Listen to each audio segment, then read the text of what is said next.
भाई और बहनों, कुछ छोटी छोटी बातें हैं परंतु वर्तमान भक्ति मार्ग में आप और हम सब के लिए बड़े काम की हैं। परमात्मा दास को प्रेरणा करते हैं किसी भी तरीके से, क्योंकि संदेशा यदि परमात्मा ने दिलवाना है तो परमेश्वर किसी भी घटना को अंजाम देंगे, और जो संदेशा संगत में दिलवाना है उसको परमात्मा दिलवा देते हैं। दास एक छोटे से सोपन का जिक्र करेगा, और शोपन के माध्यम से जो घटना मेरे साथ में घटित हुई आज रात्रि को, वो दास आप जीवों के साथ में शेयर करना चाहेगा, क्योंकि परमात्मा ने प्रेरणा की। एक बहुत बड़ी शिक्षा है वो भक्ति मार्ग में आप और हम सब के बड़ी काम आने वाली बात है। और छोटी छोटी बातें होती हैं जिन पर यदि गौर किया जाए, ध्यान दिया जाए, तो हम आने वाले समय में एक बहुत बड़ी मुसीबत को मोल लेने से बच सकते हैं।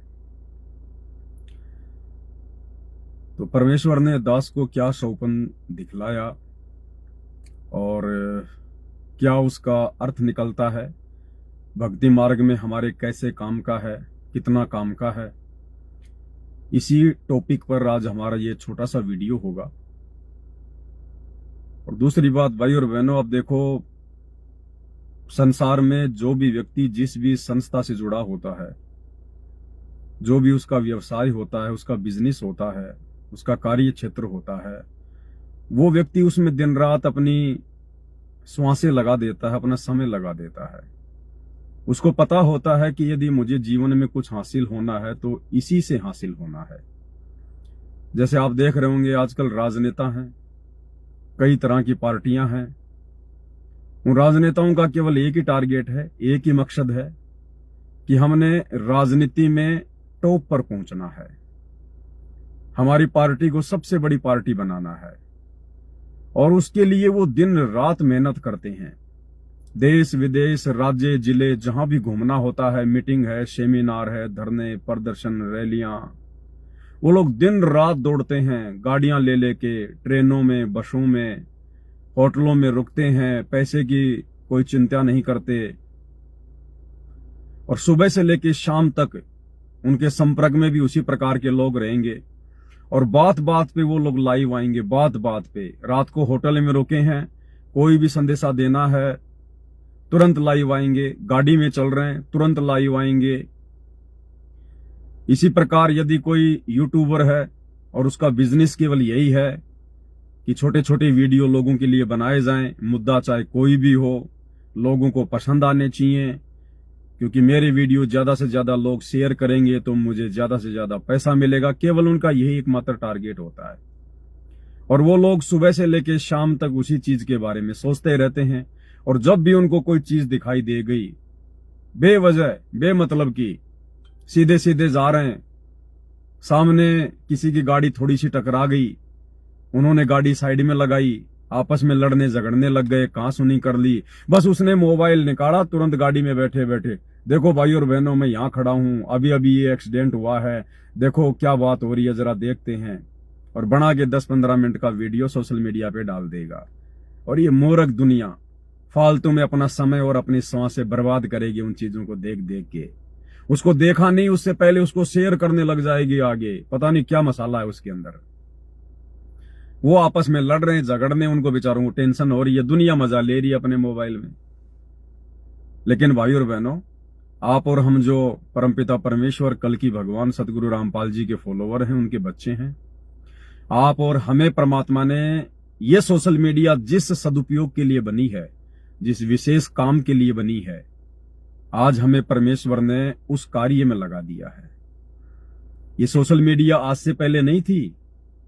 ये सोशल मीडिया आज से 25-30 साल पहले नहीं थी। ये इंटरनेट, ये टीवी, ये रेडियो वगैरह, ये यूट्यूब वगैरह, फेसबुक वगैरह, इंस्टाग्राम वगैरह, ये रील बनाना, ज्यादा से ज्यादा ये 50 साल पहले चले जाओ आप। ये उससे पहले नहीं थे ये उपकरण, जो वर्तमान में परमात्मा ने 20 से 25 साल में बिल्कुल छप्पर फाड़ के दे दिए हैं। क्यों? आज से पहले क्या धरती पे इंसान नहीं थे क्या? आज से पहले वाले इंसानों के पास में दिमाग नहीं था क्या? क्या आज से पहले इस धरती में ये मटेरियल नहीं था क्या जो आज ये वैज्ञानिक खोद खोद के बना रहे हैं? क्या नहीं था इस धरती पर आज से पहले? 40 लाख वर्ष बीत गए सतयुग से वर्तमान समय को। क्या नहीं था इस पृथ्वी पर? इंसान भी थे, मटेरियल भी था, ये कच्चा माल भी था जो आज जमीन से खोद के निकाला जा रहा है। लेकिन इंसान के पास आज से पहले वो विशेष बुद्धि नहीं थी, विशेष बुद्धि। और इंसान को वो विशेष बुद्धि ये सारी चीजें बनाने के लिए जो भी हम वर्तमान में देख रहे हैं, जिसको हम विज्ञान का नाम देते हैं, टेक्नोलॉजी का नाम देते हैं, ये विशेष बुद्धि आज परमेश्वर ने दी, कबीर भगवान सतगुरु रामपाल जी ने दी आज इंसान को। तब इंसान ये चीजें बना पाया है। क्यों? किस लिए? परमात्मा ने हमसे भक्ति करवानी है, हमारे भक्ति मार्ग में सहयोग के लिए, पल पल हमारे को परमात्मा के संदेश से देने के लिए, एक दूसरे के माध्यम से सारी सूचना या आदान प्रदान जो है वो करने के लिए, हमारा समय बचे। जो कार्य हम पहले 2 घंटे में किया करते थे, आज इस विज्ञान के माध्यम से, टेक्नोलॉजी के माध्यम से, सोशल मीडिया के माध्यम से हम उसको 10 मिनट में पूरा कर दें। पहले किसी को कोई सूचना देनी होती थी, रिश्तेदारी में जाना पड़ता था, 1 दिन जाने में लगता, 1 दिन आने में लगता। आज सिर्फ 2 मिनट की बात है, मोबाइल मिलाया, उसको सूचना पहुंचा दी। कितना समय बच गया हमारा? बाकी समय बैठ के परमात्मा का भजन करेंगे। तो ये सोशल मीडिया, ये विज्ञान, ये टेक्नोलॉजी जो भी आप देख रहे हैं, इंसान तो केवल अपनी गलतफहमी के कारण कि फलाने वैज्ञानिक ने मोबाइल का आविष्कार कर दिया, फलाने ने इंटरनेट का आविष्कार कर दिया, फलाने ने इंटरनेट बना दिया। नहीं भाई और बहनों, ये वर्तमान के वैज्ञानिक श्री राम और श्री कृष्ण से ज्यादा बुद्धिमान नहीं थे, लेकिन वो श्री राम और श्री कृष्ण भी ये चीजें नहीं बना पाए जो चीजें आज वर्तमान में भगवान ने बनवाई, दिमाग दे के परमात्मा ने बनवाई है। क्या रामकृष्ण के समय गर्मियां नहीं पड़ती थी? क्या उनको पंखे, कूलर, एसी की आवश्यकता नहीं थी? क्यों नहीं बना पाए? पूरा जिंदगी बेचारे गर्मी मर मर के चले गए। उस समय क्या सर्दी नहीं पड़ती थी? क्या उनको हीटर की आवश्यकता नहीं थी? क्यों नहीं बना पाए? पूरी सर्दी गर्मी मरते रहे। क्या रामकृष्ण को गाड़ियों की जरूरत नहीं थी? क्या वो रिश्तेदारी में नहीं जाते थे? क्या युद्ध करने के लिए उनको टैंकरों की आवश्यकता नहीं थी? सब कुछ था। क्या उनको मोबाइल की जरूरत नहीं थी? क्या वो बातें नहीं किया करते थे? लेकिन उस समय परमात्मा ने ये विज्ञान, ये टेक्नोलॉजी, ये किसी को देनी ही नहीं थी। ये समय परमात्मा ने पहले से फिक्स किया हुआ है, निर्धारित किया हुआ है। ये कलयुग की पिछली पीढ़ी का वर्तमान समय चल रहा है। दुनिया अभी बेखबर है, अनजान है। दुनिया को ये सब बातें उस समय पता चलेंगी जब दुनिया अपनी आत्मा के पिता, परमपिता परमात्मा सतगुरु रामपाल जी भगवान की शरण में आएंगी, उनके सत्संग सुनना शुरू करेंगी। तो इसी प्रकार दुनिया अपने अपने हिसाब से, जितना दुनिया को ज्ञान है उस हिसाब से वो दिन रात उसी कार्य के लिए वीडियो बनाते रहते हैं कि बस हमने तो महारत हासिल कर लिया। लेकिन आने वाले समय में भाई और बहनों, ना तो दुनिया उन राजनेताओं का कोई वीडियो देखा करेगी, ना दुनिया के किसी भी यूट्यूबर का वीडियो देखेगी जो वर्तमान में बड़े, उनके 2-2 करोड़ फॉलोवर हैं, 5-5 करोड़ फॉलोवर हैं, चाहे किसी के 100 करोड़ फॉलोवर क्यों ना हो। यदि वो व्यक्ति आने वाले समय में 2028 के बाद अगर संत रामपाल जी की शरण में नहीं आता है, उनकी तरफ अपनी दिशा को नहीं मोड़ता है, ये दुनिया उसके वीडियो देखना बंद कर देगी। आने वाला समय वो आएगा। ये दुनिया भर के लोग जो फालतू के मनोरंजन के वीडियो बनाते हैं, सिर्फ पैसा कमाने के लिए दुनिया का समय बर्बाद करते हैं, कोई भी व्यक्ति इनका वीडियो नहीं देखेगा। आने वाले समय में दुनिया में यदि वीडियो चलेंगे तो सतगुरु रामपाल जी परमेश्वर जी के सत्संग चलेंगे, भक्ति मार्ग के वीडियो चलेंगे, केवल सतगुरु रामपाल जी परमात्मा की भक्ति के वीडियो चलेंगे। और सतगुरु रामपाल जी परमात्मा से संबंधित जो भी व्यक्ति वीडियो बनाएगा ज्ञान आधार से, केवल उसी के वीडियो चलेंगे। अन्यथा किसी का कोई वीडियो यूट्यूब पे नहीं चलेगा। वो नीचे चले जाएंगे। नीचे जब लोग उनको देखना ही बंद कर देंगे तो वो ऊपर आएंगे नहीं। वो तो आज परमेश्वर ने सोशल मीडिया का सदुपयोग क्या है, कैसे करना है, आप और हमें दिया है, और आप और हम इसका जमकर फायदा उठा रहे हैं। और भाई और बहनों, आप और हमें तो भगवान ने सेवा ये दी है और हमारे पास में कोई सेवाएं नहीं है। जिसको परमात्मा ने रोजी रोटी की दया बख्श रखी है, छोटा मोटा कोई काम धंधा दे रखा है, कोई मजदूरी करता है, कोई सर्विस करता है, कोई किसानी करता है, वो अपना सीमित समय तक अपना काम करता है। आवश्यकता से ज्यादा इस भक्ति में आने के बाद सतगुरु रामपाल जी का भगत खेती बाड़ी भी नहीं करता है। भले उसके पास में 100 बीघा जमीन है और पहले उसके बाप दादा 100 बीघा जमीन में अनाज बीज दिया करते थे, लेकिन अब उन पूर्वजों का पोता या उनका पड़पोता जो वर्तमान में सतगुरु रामपाल जी का भगत बन चुका है, या वो परिवार जिनके पूर्वजों के पास में सैकड़ों बीघा जमीन थी, आज भी है, लेकिन आज वो सतगुरु रामपाल जी की शरण में आ गए। आज वो सैकड़ों बीघा जमीन में अनाज नहीं बीजते हैं। आज उनको आवश्यकता कितनी है? अगर 5 बीघा जमीन में बीज बीजने से अगर उनके साल भर का रसोई का खर्चा चल रहा है, इससे ज्यादा वो बीज नहीं बीजते हैं। वो लोगों को बटाई में दे देते हैं कि भैया तुम भी खाओ, थोड़ा बहुत बचे तो हम भी दे देना, कोई दिक्कत नहीं, आप अपने बच्चों का पेट भरो। और यदि गुरु की शरण में आने के बाद भी अगर 100 बीघा में, 50 बीघा में, 40 बीघा में अगर वो अनाज कर रहा है, तो फिर वो गधा है, गधा, वो बैल है। उसकी वो गंदी आदत छूट नहीं रही अभी। वो दिन रात मेहनत करने की, गोबर के भूंड की तरह, उसकी आदत अभी छूट नहीं रही। तो वो भगत होकर भी अभी वो बैल है, बैल, गधा है अभी वो। उसकी दिन रात कमाने की वो जो गंदी आदत है वो जा नहीं रही। उसे अभी अपनी समासों का, अपने समय का अंदाजा नहीं है, कीमत नहीं है उसको। इसी प्रकार जो भगत भाई बहन पहले दिन रात मजदूरी करते थे, या कोई जो है कोई प्राइवेट नौकरी थी, उसमें ओवर टाइम किया करते थे दिन रात कि ज्यादा से ज्यादा पैसा कमाएंगे, नींद भी पूरी नहीं ले पाते थे। आज उन भाई बहनों को पता चल गया है कि असली धन क्या है, असली नौकरी क्या है। इसलिए वो केवल अपनी नौकरी ही करते हैं, ओवर टाइम नहीं करते बिल्कुल भी। ठीक है, कभी कभार कंपनी को अगर आवश्यकता उसकी पड़ जाती है तो वो ओवर टाइम भी देगा, लेकिन वो धन कमाने के लिए ओवर टाइम नहीं करेगा रोजाना कि मुझे मिल जाए, मुझे मिल जाए। रोजाना 4 घंटे ओवर टाइम, 3 घंटे ओवर टाइम। अब ज्यादा से ज्यादा टाइम वो परमात्मा की भक्ति को देगा। उसको पता चल गया कि ये जो ओवर टाइम है ना, ये ओवर ही रहेगा, तेरे किसी काम नहीं आएगा ये। और जितना तुझे आवश्यकता है अगर भक्ति करेगा तो परमात्मा 2 घंटे की नौकरी में दे देगा, 2 घंटे की नौकरी में। अब गधे कितना परमात्मा की भगत को कमाने की आवश्यकता नहीं है, क्योंकि भगत की भक्ति समझ में आने के बाद, नाम लेने के बाद नहीं, नाम लेकर जिसको ज्ञान समझ में आ जाएगा वो भगत बनता है। सतगुरु का शिष्य वो कहलाता है जो सतगुरु की शिक्षाओं पे चलता है। सतगुरु से नाम उपदेश लेते ही कोई उनका भगत या शिष्य नहीं बन जाता है। ये तो केवल एक छाप लग जाती है कि ये भगत जी है, लेकिन उसके अंदर भक्ति वाले गुण लक्षण प्रकट हुए या नहीं हुए हैं, उसके बाद वो भगत माना जाएगा।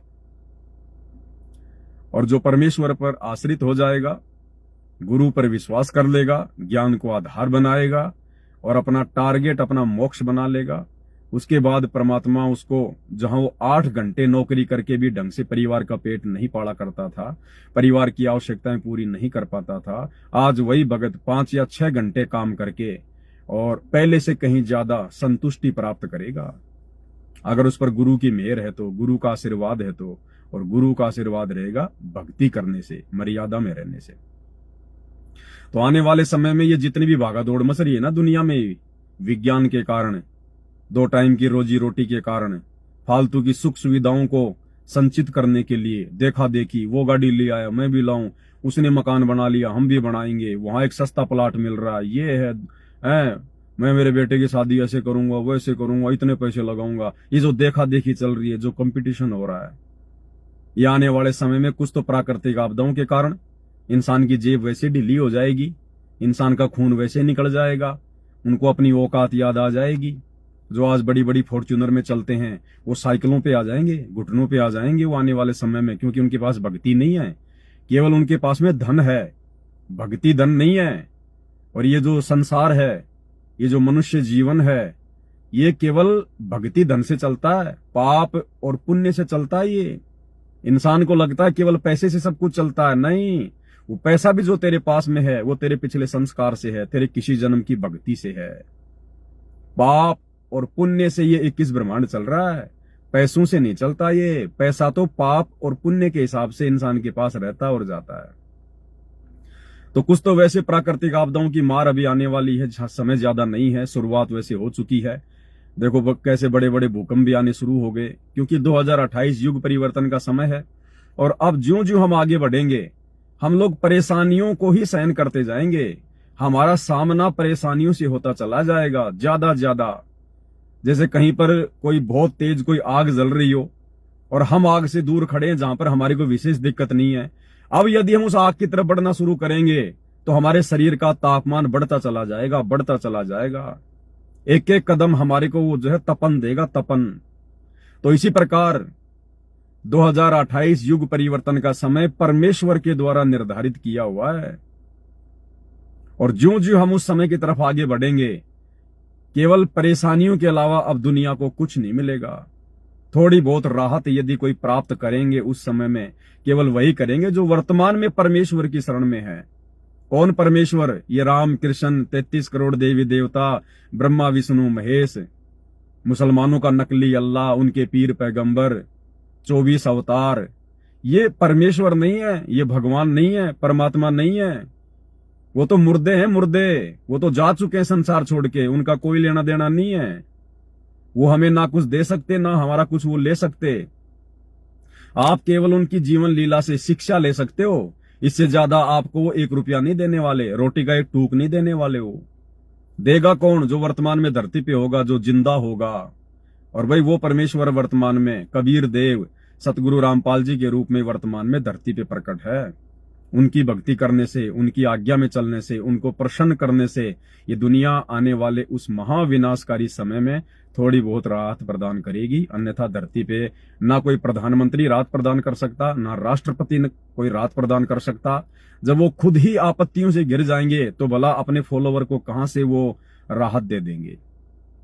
तो ये बातें तो वर्तमान में जो हमारे द्वारा की जाती है, केवल सतगुरु रामपाल जी के फॉलोवर को ही समझ में आएंगी। बाकी जो जगत वाले हैं उनको अभी इन चीजों का आभास नहीं है। उनसे तो हम यही प्रार्थना करेंगे, आप उस कल की भगवान सतगुरु रामपाल जी के सत्संग सुनना शुरू कीजिए। धीरे धीरे थोड़ा थोड़ा समय निकालकर। ये फालतू की बकवाद भी तो सुनते हो आप लोग सुबह शाम, दुनिया भर की शॉर्ट वीडियो, रील वगैरह, इतने महंगे महंगे मोबाइल लेके हैं, लाख लाख रुपए के मोबाइल लाते हो और दुनिया की बहन बेटियों को उसमें नंगा देखते हो। कोई नाच रही है, कोई फुदक रही है, कोई क्या कर रही है, और तुम उनको देख देख के जो है मतलब हंस रहे हो। क्यों? क्योंकि अभी तुम दुनिया वालों की बहन बेटियों को अपनी बहन बेटी नहीं समझ रहे हो। इसीलिए दूसरे लोग तुम्हारी बहन बेटियों को अपनी बहन बेटी नहीं समझ रहे। इसीलिए आपस में राग, द्वेष, ईर्ष्या, रजोगुण वगैरह हैं, ये सब सारा रोग लगा हुआ है। ये मोबाइल, ये सोशल मीडिया, ये भगवान को जानने के लिए, परमात्मा को पहचानने के लिए, कुछ अच्छे वचन सुनने के लिए दिए परमात्मा ने। अन्यथा सतगुरु रामपाल जी भगवान का, कल की भगवान का वचन है, और साध वचन पलटे नहीं, ये पलट जाए ब्रह्मांड।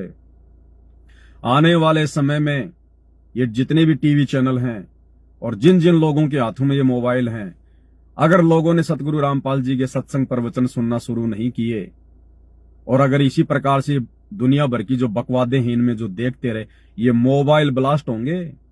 लोगों के घरों में रखे हुए टीवी ब्लास्ट हो जाएंगे। ब्लास्ट उस परमेश्वर की शक्ति से, अध्यात्म की शक्ति से। वैज्ञानिकों की शक्ति तो आपने देख ली, आपने वो पेजर ब्लास्ट देख लिए होंगे। इजराइल ने जिस प्रकार से दूसरे देशों में जो पेजर ब्लास्ट किए हैं, एक साथ 5000 लोगों के पेजर ब्लास्ट हुए। जब एक इंसान अपना दिमाग लगा के इतना सब कुछ कर सकता है, तो ये टेक्नोलॉजी तो परमात्मा ने दी है। उसके तो संकेत से सारे काम होते हैं, उसके संकेत से। उसको खाली एक इशारा करने की जरूरत है, इसमें कोई सॉफ्टवेयर डालने की जरूरत नहीं है। तो आने वाले समय में लोगों के मोबाइलों में, टीवी में आग लग जाए करेगी। अगर बकवाद, ये फालतू के सास बहू के सीरियल हैं, ये कौन कौन से आजकल ये नाटक, हमें तो नाम भी नहीं पता उनका, ये क्राइम फ्राइमर, CID PID, दुनिया भर के ये नाटक वगैरह, सास बहू के ये फिल्में वगैरह। अगर सतगुरु रामपाल जी के सत्संगों के अलावा अगर कुछ भी चला इन टीवी चैनलों में और मोबाइलों में, आने वाले समय में जो जो हम लोग महाविनाश की तरफ बढ़ रहे हैं, आग लगेगी, आग। किसी भी कारण से तुम्हारे मोबाइल खराब हो जाया करेंगे, फूट जाएंगे ये।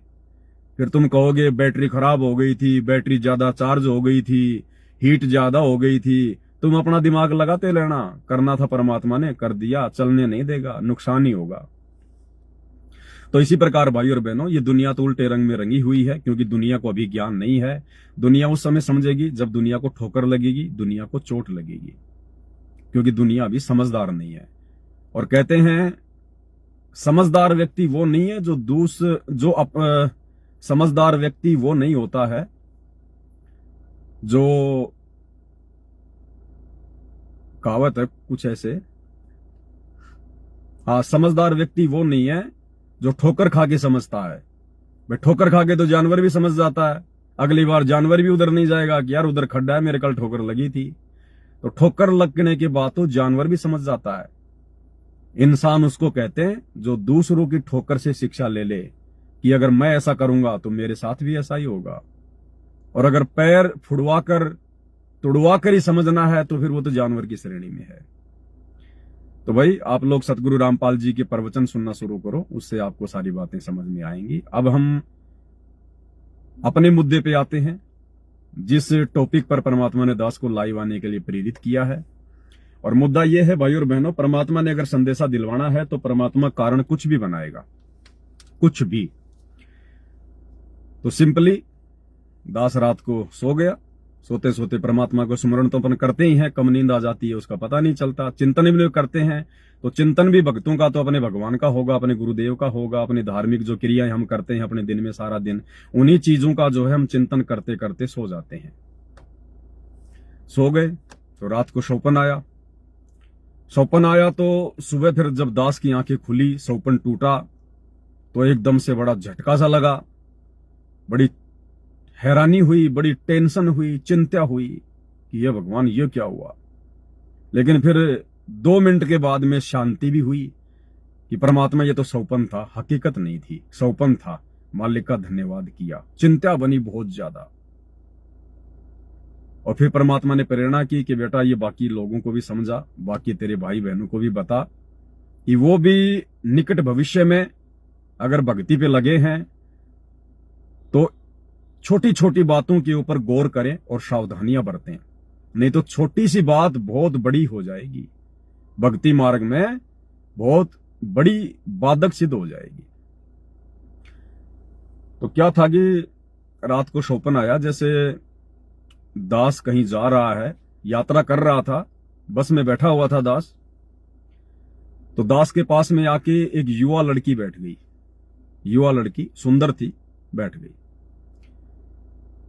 अब मुझे सौपन में यह आभास नहीं हो रहा था कि मैं भगत हूं और मैंने नाम ले रखा है, यह मुझे पूरी तरह से आभास नहीं था।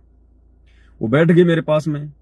अब बैठते मुझे ऐसा लगा कि जैसे मैंने इस लड़की को कभी देखा है और मैंने इस लड़की से बात करनी चाहिए। तो मेरे अंदर वैसे तो कोई कुविचार नहीं थे, लेकिन मैंने जैसे वो लड़की मेरे पास में बैठी तो मैंने कहा कि मैंने आपको कहीं ना कहीं देखा है। मैंने कहा कि मुझे याद आ रहा है, मैंने आपको कहीं ना कहीं देखा है। कहां देखा है मुझे पूरी तरह याद नहीं आ रहा। अब उस लड़की ने तुरंत मेरे से बातचीत करना शुरू कर दिया। अरे सर, मैं ऐसे ऐसे, मेरा यूट्यूब चैनल है और मैं वीडियो बनाती हूं, शायद आपने मुझे वहां देखा होगा। सर आपको मेरे वीडियो कैसे लगते हैं?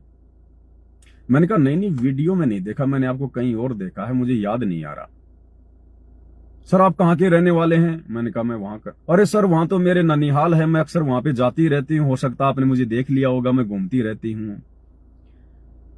कहने का मतलब है भाई और बहनों, सबसे पहली शिक्षा जो सुबह फिर दास को परमात्मा ने प्रेरणा की हम भगत भाई बहनों के लिए, कि हम जब भी कहीं जाएं, कोई यात्रा में जाएं या वैसे भी किसी रिश्तेदारी में जाएं, कहीं भी आप अपना काम धंधा करते हैं, ऑफिस में या जैसे भी है, हम अपनी तरफ से किसी के साथ भी चर्चा शुरू ना करें। ध्यान रखें इस बात का, अन्यथा वो आपके गले की हड्डी बन जाएगी। जो समय आपने चुपचाप परमात्मा के चिंतन मनन में, परमात्मा के सुमरण में या सत्संग सुनने में लगाना था, वो समय आपका आपके पास में बैठा हुआ वो व्यक्ति हो, चाहे वो लेडीज हो, यदि आपने उससे फालतू में चर्चा शुरू कर दी कि भाई साहब कहां जाओगे, अच्छा वहां जाओगे, अच्छा वहीं मैं जाऊंगा, बस आपने तो केवल इतना ही बोला, बाकी तो फिर वो जगत वाला है, वो काल प्रेरणा से फिर वो आपको पूरी यात्रा ढंग से ना तो सुमरण करने देगा, ना आपको चिंतन मनन करने देगा, दुनिया भर की बातें छेड़ देगा। अच्छा कहां के हो आप? वहां के? अच्छा अरे मैं गया था वहां पर एक बार, मेरे मामा के गांव है वहां। अच्छा आपके उधर अब की बार कौन जीतेगा, कुछ आपको आइडिया पता है? या वैसे कर देगा यार उधर जमीनों के क्या भाव हैं? या भाई साहब आप क्या काम करते हो, आपके बच्चे क्या करते हैं? जगत के पास और कुछ बातें नहीं है, वो दुनियादारी की बातें घुमा फिरा के आपका समय बर्बाद करेगा। हो सकता है 2 मिनट चुप हो जाएगा। अब वो भगत तो है नहीं, उसको ज्ञान तो है नहीं, काल उसके अंदर फिर से कोई नई चीज पैदा कर देगा। अच्छा भाई साहब ये बताओ अब की बार क्या होने वाला है? लोग कहते हैं ये मोबाइलों में ऐसा चल रहा है, भविष्यवाणी ऐसे हो रही है, ये हो रही है। वो आपको 2 मिनट भी शांति से भक्ति नहीं करने देगा। तो सबसे अच्छा तरीका है आप उनसे बातचीत ही शुरू मत करो। वो अगर आपसे अगर वो बात करता है कि भाई साहब कहां जाओगे, तो बोल दो भाई मैं वहां जाऊंगा। उसके बाद आप मत कहो कि भाई साहब आप कहां जाओगे। वो सवाल कर रहा है, उसको करने दो, आप उससे सवाल मत करो। वो आपसे 2 सवाल करेगा, ज्यादा से ज्यादा 3 करेगा। फिर वो देखेगा कि ये आदमी रुचि नहीं ले रहा है, तो वो भी फिर अपना मोबाइल में लग जाएगा देखने, कुछ आपका पीछा छूट जाएगा। यदि कोई आपसे सवाल करता है और यदि आपने भी उससे सवाल करने शुरू कर दिए, तो काल फिर इंटरेस्ट लेना शुरू कर देगा। फिर वो नई नई बातें खोद खोद के लाएगा, आपका वो समय बर्बाद हो जाएगा। और जैसा सोचोगे पूरे दिन में, वैसा ही फिर रात्रि में आपको सौपन आएंगे। संध्या आरती करेंगे, सुमरण करेंगे, वही बातें उस व्यक्ति के साथ, उस बहन के साथ हमने जो यात्रा में की या जैसे भी की, वही बातें सारी हमारे भजन के समय ये काल दिमाग में लेके आएगा। हमारा भजन भंग होगा। और हमने तो अपनी तरफ से किसी से कोई बातचीत करनी नहीं है। हम तो बिल्कुल जीवित मरे हुए हैं। हम तो दुनिया की तरफ से मरे हुए हैं। हमने अपनी तरफ से कोई बातचीत किसी से शुरू नहीं करनी है। ये सबसे पहली शिक्षा है। अगर शांति चाहते हो तो, अगर अपने मन को मैला होने से या अपने मन को डिस्टर्ब होने से बचाना चाहते हो, तो इतना भी ध्यान रखना है, अगर आपको लगता है कि उस बस में 3 नंबर की सीट पे आपके गांव का या आपका कोई रिश्तेदार आसपास का, जिससे आपके कोई ज्यादा कोई संबंध नहीं है, वैसे ही भाईचारा है आपका, हल्का फुल्का आपका नाव गांव पता है, अगर आपने देख लिया कि आगे 3 नंबर सीट पे वो व्यक्ति बैठा हुआ है, अरे वो यार स्कूल के समय में वो मेरा जो है वो क्लास फेलो था, मेरा सहपाठी था, हम दोनों साथ साथ जो है 12वीं क्लास में पढ़ा करते थे, अरे यार 10 साल हो गई, मैं तो शहर चला गया, ये पता नहीं आजकल क्या कर रहा होगा। अरे वीरेंद्र, अरे भाई कौन, अरे नहीं पहचाना, अरे पवन, अरे हाँ, अरे गई फिर सारी भैंस पानी में। फिर वो या तो आपको अपने पास बुला लेगा कि आजा मेरे पास सीट खाली, आजा, या फिर वो खाली सीट देख के आपके पास आ जाएगा। या काल प्रेरणा से, वैसे भी काल सीट नहीं है तो भी वो आपको डिस्टर्ब करने के लिए कि ये व्यक्ति कहीं ढंग से ये भजन ना कर ले, उसको काल प्रेरणा करेगा। आपकी सीट के पास में आके बस के ऊपर का डंडा पकड़ के खड़ा रहेगा। उसको अपने दुख की तकलीफ की कोई चिंता नहीं है, आपका समय बर्बाद करेगा। अरे यार पवन, इतने दिनों बाद मिला, कहाँ रहता है यार, तू बहुत ज्यादा बदल गया, चेंज हो गया। अरे यार तेरा कोई अता पता ठिकाना ही नहीं है, कहाँ रहता है आजकल, क्या करता है यार, 10 साल हो गए हमारे को स्कूल छोड़े हुए। फिर क्या करोगे? वो राम कहानी चाहे तुम 20 घंटे कर लो, उसका कोई अंत नहीं है। तो अगर हम ऐसा कोई व्यक्ति देख भी लें जिससे हमारा विशेष कोई काम नहीं है, विशेष कोई मतलब नहीं है, जब तुम 10 साल से उससे नहीं मिले और बिना मिले जब भाई उसका भी काम चल रहा है और तुम्हारा भी अच्छा काम चल रहा है, तो क्यों जबरदस्ती का रिश्ता बांध रहे हो? हाँ, जगत वाले व्यक्ति तो इन चीजों में इंटरेस्ट लेंगे क्योंकि उनके पास में भक्ति नहीं है, उनके पास वो ज्ञान नहीं है। लेकिन हम भगत जानबूझ के आफत मोल ना ले। वो बैठा तो बैठा रहने दे और भगवान से अरदास कर कि परमात्मा ये पीछे मुड़ के ना देख ले। अगर वो पीछे भी देखे कभी कभार तो अपनी गर्दन को यूं कर लो। कहने का मतलब है बचने का प्रयास करो जितना हो सके उतना। ये समय ऐसा विनाशक और भयानक समय है, और वैसे भी हम भक्तों की परीक्षा का समय है। हमने अपना समय और श्वास दोनों को बचाना है, दोनों को। जितना हो सके उतना भक्ति में, परमात्मा के सत्संग में, सुमरण में, या अपने भगत भाई बहनों से ज्ञान आधार से कोई बातचीत करने में व्यतीत करो। फालतू में ये समय व्यतीत ना करो। और फिर देखना हमारा गुरु कितना प्रसन्न होगा। सबसे बड़ी बात, अध्यात्म का मूल, रीढ़ की हड्डी हमारा गुरु। फिर हमारा गुरु हमसे कितना प्रसन्न होगा, क्योंकि हमारे गुरु की नजर पल पल हमारे ऊपर है। अंतर्यामी एक तुम, आत्म के आधार, जो तुम छोड़ो हाथों में कौन उतारे पार। उसका सीसीटीवी कैमरा तो अंधेरे में भी बंद नहीं होता, वो तो भंवर गुफा में भी देखता है। फिर वो हमसे प्रसन्न होगा, फिर वो हमारे ऊपर एक विशेष मेहर बख्शेगा। क्या बख्शेगा? एक विशेष मेहर बख्शेगा हमारा गुरु हमारे ऊपर कि इसकी भक्ति बहुत अच्छी चल रही है, इसके आचार विचार सत्संग सुन सुन के भक्ति करके बहुत अच्छे हो चुके हैं। एक विशेष मेहर, फिर गुरु, एक विशेष आशीर्वाद जिसकी हम भक्तों को विशेष आवश्यकता है, उसके बिना हमारी भक्ति सफल नहीं हो सकती। चाहे हम लाख जन्म भक्ति कर लें, कितने सुमरण कर लें, जब तक गुरु अपनी विशेष मेहर अपने शिष्य पे नहीं बख्शेगा तब तक हमारी बात नहीं बनेगी। और दास ने आपको कल भी एक वीडियो सुनाया था गुरुदेव भगवान का, उसी विशेष मेहर को लेकर, कि जब तक गुरु अपने भगत के ऊपर वो विशेष मेहर नहीं बख्शेगा तब तक शिष्य की बात जो है बनेगी नहीं। आज आपको फिर से मैं सुना देता हूं, अगर मिल जाएगा तो मेरे पास में। ये रहा विशेष मेहर गुरु की, वो इस प्रकार से मिलेगी जब हम खुद गुरु के ज्ञान को आधार बनाकर दुनिया वालों से अपनी समासें और समय को जो है वो बचाएंगे, तब गुरु वो विशेष मेहर हमारे ऊपर बख्शेगा जिससे हमारी बात बनेगी। एक तुम्हारा जो कल्याण कैसे होगा, ये सतगुरु जो तत्वदर्शी संत है उसको नजर निहाल कर कि इतना उनके अनुसार उनके मर्यादा में चल के वो तेरे ऊपर गदगद हो जाए, वो संत के मेरी प्यारी आत्मा परमात्मा को पाने के रास्ते पर बिल्कुल सही चल रही है। तो अंदर से जो एक हिलोर आती है संत के अंदर से, जिस भक्त की, जिस बहन भाई की क्रियाओं से जो प्रसन्न हो जाता है कि सही मर्यादा में चल, तो वो जो एक रजा आती है, उसके बाद फिर एक उसकी प्रति एक कसक जाती है कि बहुत अच्छी, और परमात्मा अपने बच्चे पर मेहर रखना, ऐसे ही चले। तो वो एक आशीर्वाद आपको एक्स्ट्रा मिलता है जिसको गृह स्मारक कहते हैं। तो यहाँ कहते हैं इन बातों के पाइए कर सतगुरु नजर निहाल है। मान्य तनियो ज्ञान भी हो गया कैसे ऐसे होता है, तो और सतगुरु नजर निहाल हुआ नहीं, तुझे सार नाम फिर सार शब्द मिला नहीं तो भी बात बिगड़ेगी। इसलिए ये कल्याण कहती है बातें कहने सुनती ना है, कर पाड़ने की है। तो भाई और बहनों, अब वो समय आ गया है परमात्मा के वचनों को कर पाड़ने का। अब वो समय आ गया है कि जो जो वचन हमारे गुरुदेव ने हमें दिए हैं, हमें कहे हैं, अपने जीवन में लागू करने के लिए, अमल करने के लिए, जो वाणियां हम नित्य नियम में रोज हम पढ़ते हैं, जो सत्संग हम सुनते हैं, अब उन गुरु वचनों को हम भक्तों ने अपने जीवन में अमल करने का वो समय आ चुका है। अब देखा देखी फॉर्मेलिटी नहीं चलेगी, नहीं तो आने वाले विनाशकारी समय में जहां दुनिया वाले परेशान होंगे, भक्तिहीन लोग जहां परेशान होंगे, वहां भगत भी परेशान होंगे, जो भगत अपने गुरुजी के वचनों पे अमल नहीं करेंगे।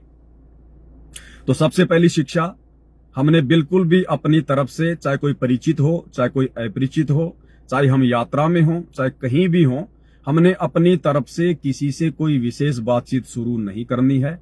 हमने उन लोगों के संपर्क में आने से बचना है। अरे जब हम लोगों ने फालतू में रिश्तेदारियों में आना जाना छोड़ दिया, ब्याह शादियों में, बात में, छूचक में, जन्मदिन पे, धार्मिक जो है जागरण वगैरह में, जो आन उपासना के अंतर्गत आते हैं, जब हम सत्सेवक भाई बहनों ने इन सभी बकवादों में, आडंबरों में, पाखंडों में, व्यर्थ की रीति रिवाजों में आना जाना छोड़ दिया, तो भला फिर हम नए तरीके से आपत्ति मोल क्यों लें? हम बिल्कुल मरे हुए प्राणी की तरह कि हमारा संसार में कोई नहीं हमारे गुरु जी के अलावा। और हकीकत भी है, गुरु के अलावा भगत का संसार में कोई वारिस है भी नहीं। तो ये हमने विशेष सावधानी रखनी है। लेकिन मैंने सौपन में इस बात पे विशेष ध्यान नहीं दिया, मैंने सावधानी नहीं रखी, तो फिर आगे चल के सौपन में मुझे कितना बड़ा उसका परिणाम भुगतना पड़ा। अब उस लड़की से मैंने बातचीत करना शुरू कर दिया, क्योंकि मैंने जरा सी बात छेड़ी, मैंने ये गलती कर दी उसको बोल के कि मैंने आपको कहीं ना कहीं देखा है, बस इतना सा कहना था। फिर वो खुद ही शुरू हो गई। और भाई और बहनों, भले हम लोग संसार की नजरों में बहुत ज्यादा बैकवर्ड हैं, हम बिल्कुल अज्ञानी हैं, हम किसी के किसी काम के नहीं हैं, हमारी विशेष कोई राजनीति में, कोई प्रशासन में, कोई व्यापार धंधे में कोई जान पहचान नहीं है, कोई पहुंच नहीं है, हम एक प्रकार से फालतू के लोग हैं।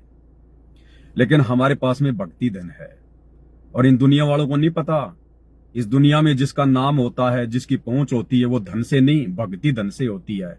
क्योंकि जिनके पास आज धन है, चाहे वो मुकेश अंबानी हो, अनिल अंबानी हो, चाहे वो कोई भी, चाहे किसी देश का प्रधानमंत्री, राष्ट्रपति हो, वो अपने पिछले जन्म की भक्ति से आज उस पोस्ट को प्राप्त है, उस मंत्री पद को प्राप्त है। पाप और पुण्य से ये दुनिया चलती है, धन से दुनिया नहीं चलती, भक्ति धन से चलती है। गुरुदेव भगवान कहते हैं, कबीरा सब जग निर्धना, धनवंता ना कोई, धनवंता सो जानिए, जिसके पास राम नाम धन होए। तो वो असली राम नाम धन, वो परमात्मा की भक्ति का धन आज केवल गुरुदेव भगवान ने आप और हमें दिया है। तो ये दुनिया जबरदस्ती हमारे को लपेटने का प्रयास करेगी, जबरदस्ती काल हमारे पीछे लोगों को लगाएगा, क्योंकि हमारे पास में भक्ति धन है। चोरों की नजर उसी पे होती है जिसकी जेब में कुछ पैसा होता है, भिखारी के पीछे कभी चोर नहीं लगता। तो आप और हम भक्ति के धनी हैं, और ये दुनिया आने वाले समय में ये धन की भी जो है वो भिखारी हो जाएगी, और भक्ति से तो भिखारी है ही। तो इनकी तो होगी दुर्गति, ये तो अब नीचे को गिरेंगे ये दुनिया वाले, और जो परमात्मा के भगत हैं वो अब धीरे धीरे भक्ति धन के सारे हैं, क्योंकि उनका बाप जगत सेठ है, सावड़सा सेठ है सदगुरु रामपाल जी भगवान। भक्ति धन तो ठोक के दे दिया, और जब भगत को ज्ञान हो जाता है तो ज्ञान होने के बाद उसको माया यानी धन के गुण और अवगुण का भी उसको ज्ञान हो जाता है। फिर परमात्मा उस ऐसी आत्मा को फिर धन भी देगा। यहां पर जब भगत को धन के गुण और अवगुण का ज्ञान हो जाएगा, फिर परमात्मा उसको धन देगा। तो आने वाले समय में हम धन के भी धनी बनेंगे और भक्ति धन के भी धनी बनेंगे। और ये दुनिया वर्तमान में जो भक्ति धन से तो निर्धन है, और ये धन से बहुत बड़ी सेठ है, आने वाले समय में ये कंगाल होती हुई दुनिया को नजर आएगी, क्योंकि हमारे पास कुछ नहीं है। आने वाले समय में यदि भूकंप आएगा तो संपत्ति किसकी नष्ट होगी? उसकी होगी जिसके पास वर्तमान में संपत्ति है। तो भक्तों के पास तो संपत्ति है ही नहीं, उनके पास तो केवल भक्ति धन है। बाकी कोई अपने किराए में रह रहा है, कोई अपना छोटा मोटा कोई मकान, कोई झोपड़ा बना के रह रहा है। आने वाले समय में यदि फैक्ट्रियां किसी की जो है बर्बाद होंगी, आर्थिक मंदी के समय में अगर फैक्ट्रियां किसी की अगर बर्बाद होंगी, लॉकडाउन के समय में अगर काम धंधा अगर किसी का वो ठप होगा, फैक्ट्रियां अगर किसी की बंद होंगी, तो वो किसकी होंगी? जगत वालों की, जिनके पास में धन है। अब भक्तों के पास तो ना फैक्ट्रियां, चाहे लॉकडाउन लगो ना लगो, आर्थिक मंदी आओ चाहे ना हो, हमारा क्या बिगड़ेगा? हमारा कोई नुकसान नहीं है। तो आने वाले समय में यदि भयंकर नुकसान होगा तो दुनिया वालों का होगा, जिनके पास में संपत्ति या धन है। उनका नुकसान नहीं होगा जिनके पास भक्ति धन है। और जिनके पास भक्ति धन है, और भक्ति धन केवल सतगुरु रामपाल जी की भक्ति से हो सकता है, और दुनिया में कोई भक्ति नहीं है। तो जिनके पास भक्ति धन है और साथ में यदि संसार का भी धन है, तो भक्ति धन के कारण परमात्मा उनके सांसारिक धन की भी, जहां दुनिया वालों को नुकसान होगा उस भगत को नुकसान नहीं होगा। परमात्मा ऐसे भक्ति धन वाले भगत की शारीरिक संपत्ति का भी जो है वो बचाव करेगा। अब दास से क्या गलती हो गई? दास ने उससे सौपन में बातचीत शुरू कर दी, और भाई उससे मेरे अच्छे खासे संबंध से बन गए। एक प्रकार से शारीरिक संबंध नहीं, वैसे ही बातचीत के दौरान जैसे होता है ना, एक जैसे मतलब फ्रेंड बन जाते हैं, दोस्त बन जाते हैं, तो ऐसे उससे मेरे संपर्क हो गए। अब संपर्क होंगे तो बार बार आप उनसे मिलोगे भी, आप उनके बारे में सोचोगे भी, आप उनसे से फोन पे बात भी करोगे। अब दूसरा क्या हुआ फिर भाई और बहनों, सौपन में फिर मैंने आगे देखा कि उस लड़की के संपर्क एक किसी फिल्म जो है वो अभिनेता सी हो गई। अब नाम तो क्या बताना, वैसे सौपन में तो सलमान खान था, लेकिन नाम गांव से क्या लेना देना। तो उस फिल्म अभिनेता से उस लड़की के संपर्क हो गए, क्योंकि वो सुंदर थी। तो सलमान खान ने उसको कोई ऑफर दे दिया कि मैं तेरे साथ में फिल्म बनाऊंगा ऐसे ऐसे।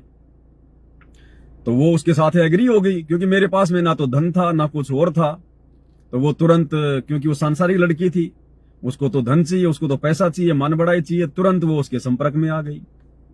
अब उसके पास में ज्यादा से ज्यादा वो रहने लगी। अब एक समय दास ने क्या देखा, जैसे मैं किसी बहुत बड़ी मकान की मैं छत पे बैठा हूं शोपन में, और वो लड़की और सलमान खान वो दोनों के दोनों जो है कुछ मतलब की गलत क्रिया कर रहे थे, और मुझे वो छत से स्पष्ट दिखाई जो है वो दे रहे थे, और मैं उनको एकटक उनको देख रहा था। मैं अपनी छत से उनको जो है वो देख रहा था, गलत भावना से नहीं देख रहा था। शोपन में मैं कोई इंटरेस्ट कोई नहीं ले रहा था, मैं कोई आनंद नहीं ले रहा था उनको देख के, लेकिन मन में ये सोच रहा था कि देख ये लड़की मेरे संपर्क में थी, अब ये लड़की ज्यादा इसके संपर्क में रहने लग गई, और देखो अब ये निकम्मे क्या कर रहे हैं। वो आपस में कोई प्रेम प्रसंग की बातें या वैसे मतलब शारीरिक अटैचमेंट वगैरह उनका हो रहा था, मिल रहे थे वो अच्छे से।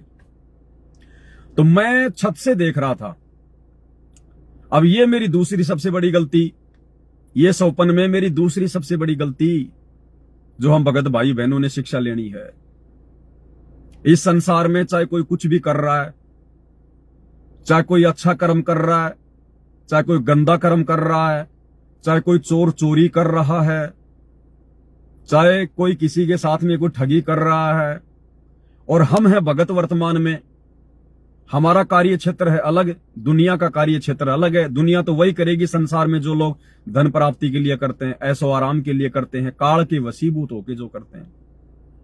हम लोगों ने किसी की ऐसी अच्छी या गंदी उन क्रियाओं को देखकर अपने मन में ना तो कोई दोष पैदा करना है और ना हमने उनकी उन क्रियाओं को देखना है। आप कहीं से जा रहे हैं और किसी पार्क में कोई लड़का और लड़की है, आपस में वो प्रेम प्रसंग की बातें कर रहे हैं या कोई गलत हरकतें कर रहे हैं, आपस में कोई चूमा चाटी कर रहे हैं, हम भक्तों ने वहां खड़ा होकर देखना नहीं है। अगर हम उधर से जा रहे हैं, गुजर रहे हैं, तो भी हमने उनकी तरफ ध्यान नहीं देना है। एक बार नजर जा सकती है आपकी कहीं भी कि क्या है, लेकिन एक बार में आपको यह भी पता चल जाएगा परमात्मा के आशीर्वाद से कि जो हरकत वो कर रहे हैं वो सही है या गलत है। अगर वो गलत है तो आपने दोबारा उधर नजर नहीं डालनी, आपने एक टक नहीं देखना, बार बार मुड़ के नहीं देखना। वो भी हमारे लिए नुकसानदायक हो जाएगी, वो भी हमारे लिए नुकसानदायक हो जाएगी। तो दास ने यही किया। जब वो अभिनेता और वो लड़की दोनों आपस में शारीरिक संबंध वगैरह, शारीरिक संबंध तो वो जो है नहीं बना रहे थे, लेकिन जैसे कुछ वो अर्धनग्न कपड़ों में थे और कुछ ऐसी वैसी हरकतें वो कर रहे थे, तो मैं ऊपर बैठा बैठा छत पे सौपन में, और मैं उनकी तरफ यूं देखने लग गया एक टक। अब अचानक से उस लड़की की नजर मेरे ऊपर पड़ गई, उस लड़की की नजर मेरे ऊपर पड़ गई कि वो हमें देख रहा है। तो लड़की को तो अच्छा नहीं लगा, क्योंकि उसको ये नहीं पता था कि भाई इसको इस बात का पता होगा कि मैं इस अभिनेता के संपर्क में आ गई। और आपको पता है भाई और बहनों, ये फिल्में वगैरह, ये टीवी सीरियल वगैरह में काम करने के लिए लड़कियां कितने नीचे तक ये गिर जाती हैं। ये कास्टिंग काउच एक शब्द है, कास्टिंग काउच मतलब उनका किस प्रकार से उनका शोषण किया जाता है। वो हर प्रकार से वो तैयार होती हैं कि बस हमारे को तो फिल्म में ले लो, हमारे को तो आप इस नाटक में ले लो, बाकी चाहे आप उनका कुछ भी ले लो, क्योंकि ये संसार है, ये जगत है, ये विषय वासनाओं का लोक है। यहाँ कोई इज्जत कोई मान मर्यादा नहीं है। आप चाहे वेश्या हैं, अगर आपके पास में पैसा है आपकी इज्जत करेंगे लोग, इज्जत। ये फिल्मी अभिनेत्रियां क्या हैं? ये वेश्या ही हैं, वेश्याओं से भी गिरी हुई होती हैं ये फिल्म अभिनेत्रियां, जिनके देश दुनिया में नाम है। अरे एक औरत जो एक बंद कोठे में 5 आदमियों के सामने नाचती है, उसको तो कहते हैं वेश्या, जो मुजरा करती है। पहले जो मुजरा किया करती थी, बड़े बड़े ठाकुर लोग, बड़े बड़े राजा महाराजा लोग जो वहां पर जाया करते थे या उसको बुला लिया करते थे और उसका नाच देखा करते थे, उसके ऊपर जो है मतलब कि पैसे फेंका करते थे। तो जो औरत 5 आदमियों के सामने या 10 आदमियों के बीच में एक बंद कमरे में नाचा करती थी, उसको कहते थे वेश्या। और आज जो पूरी दुनिया के सामने नाच रही है फिल्मों में, उसको कहते हैं अभिनेत्री, हीरोइन, माय फेवरेट।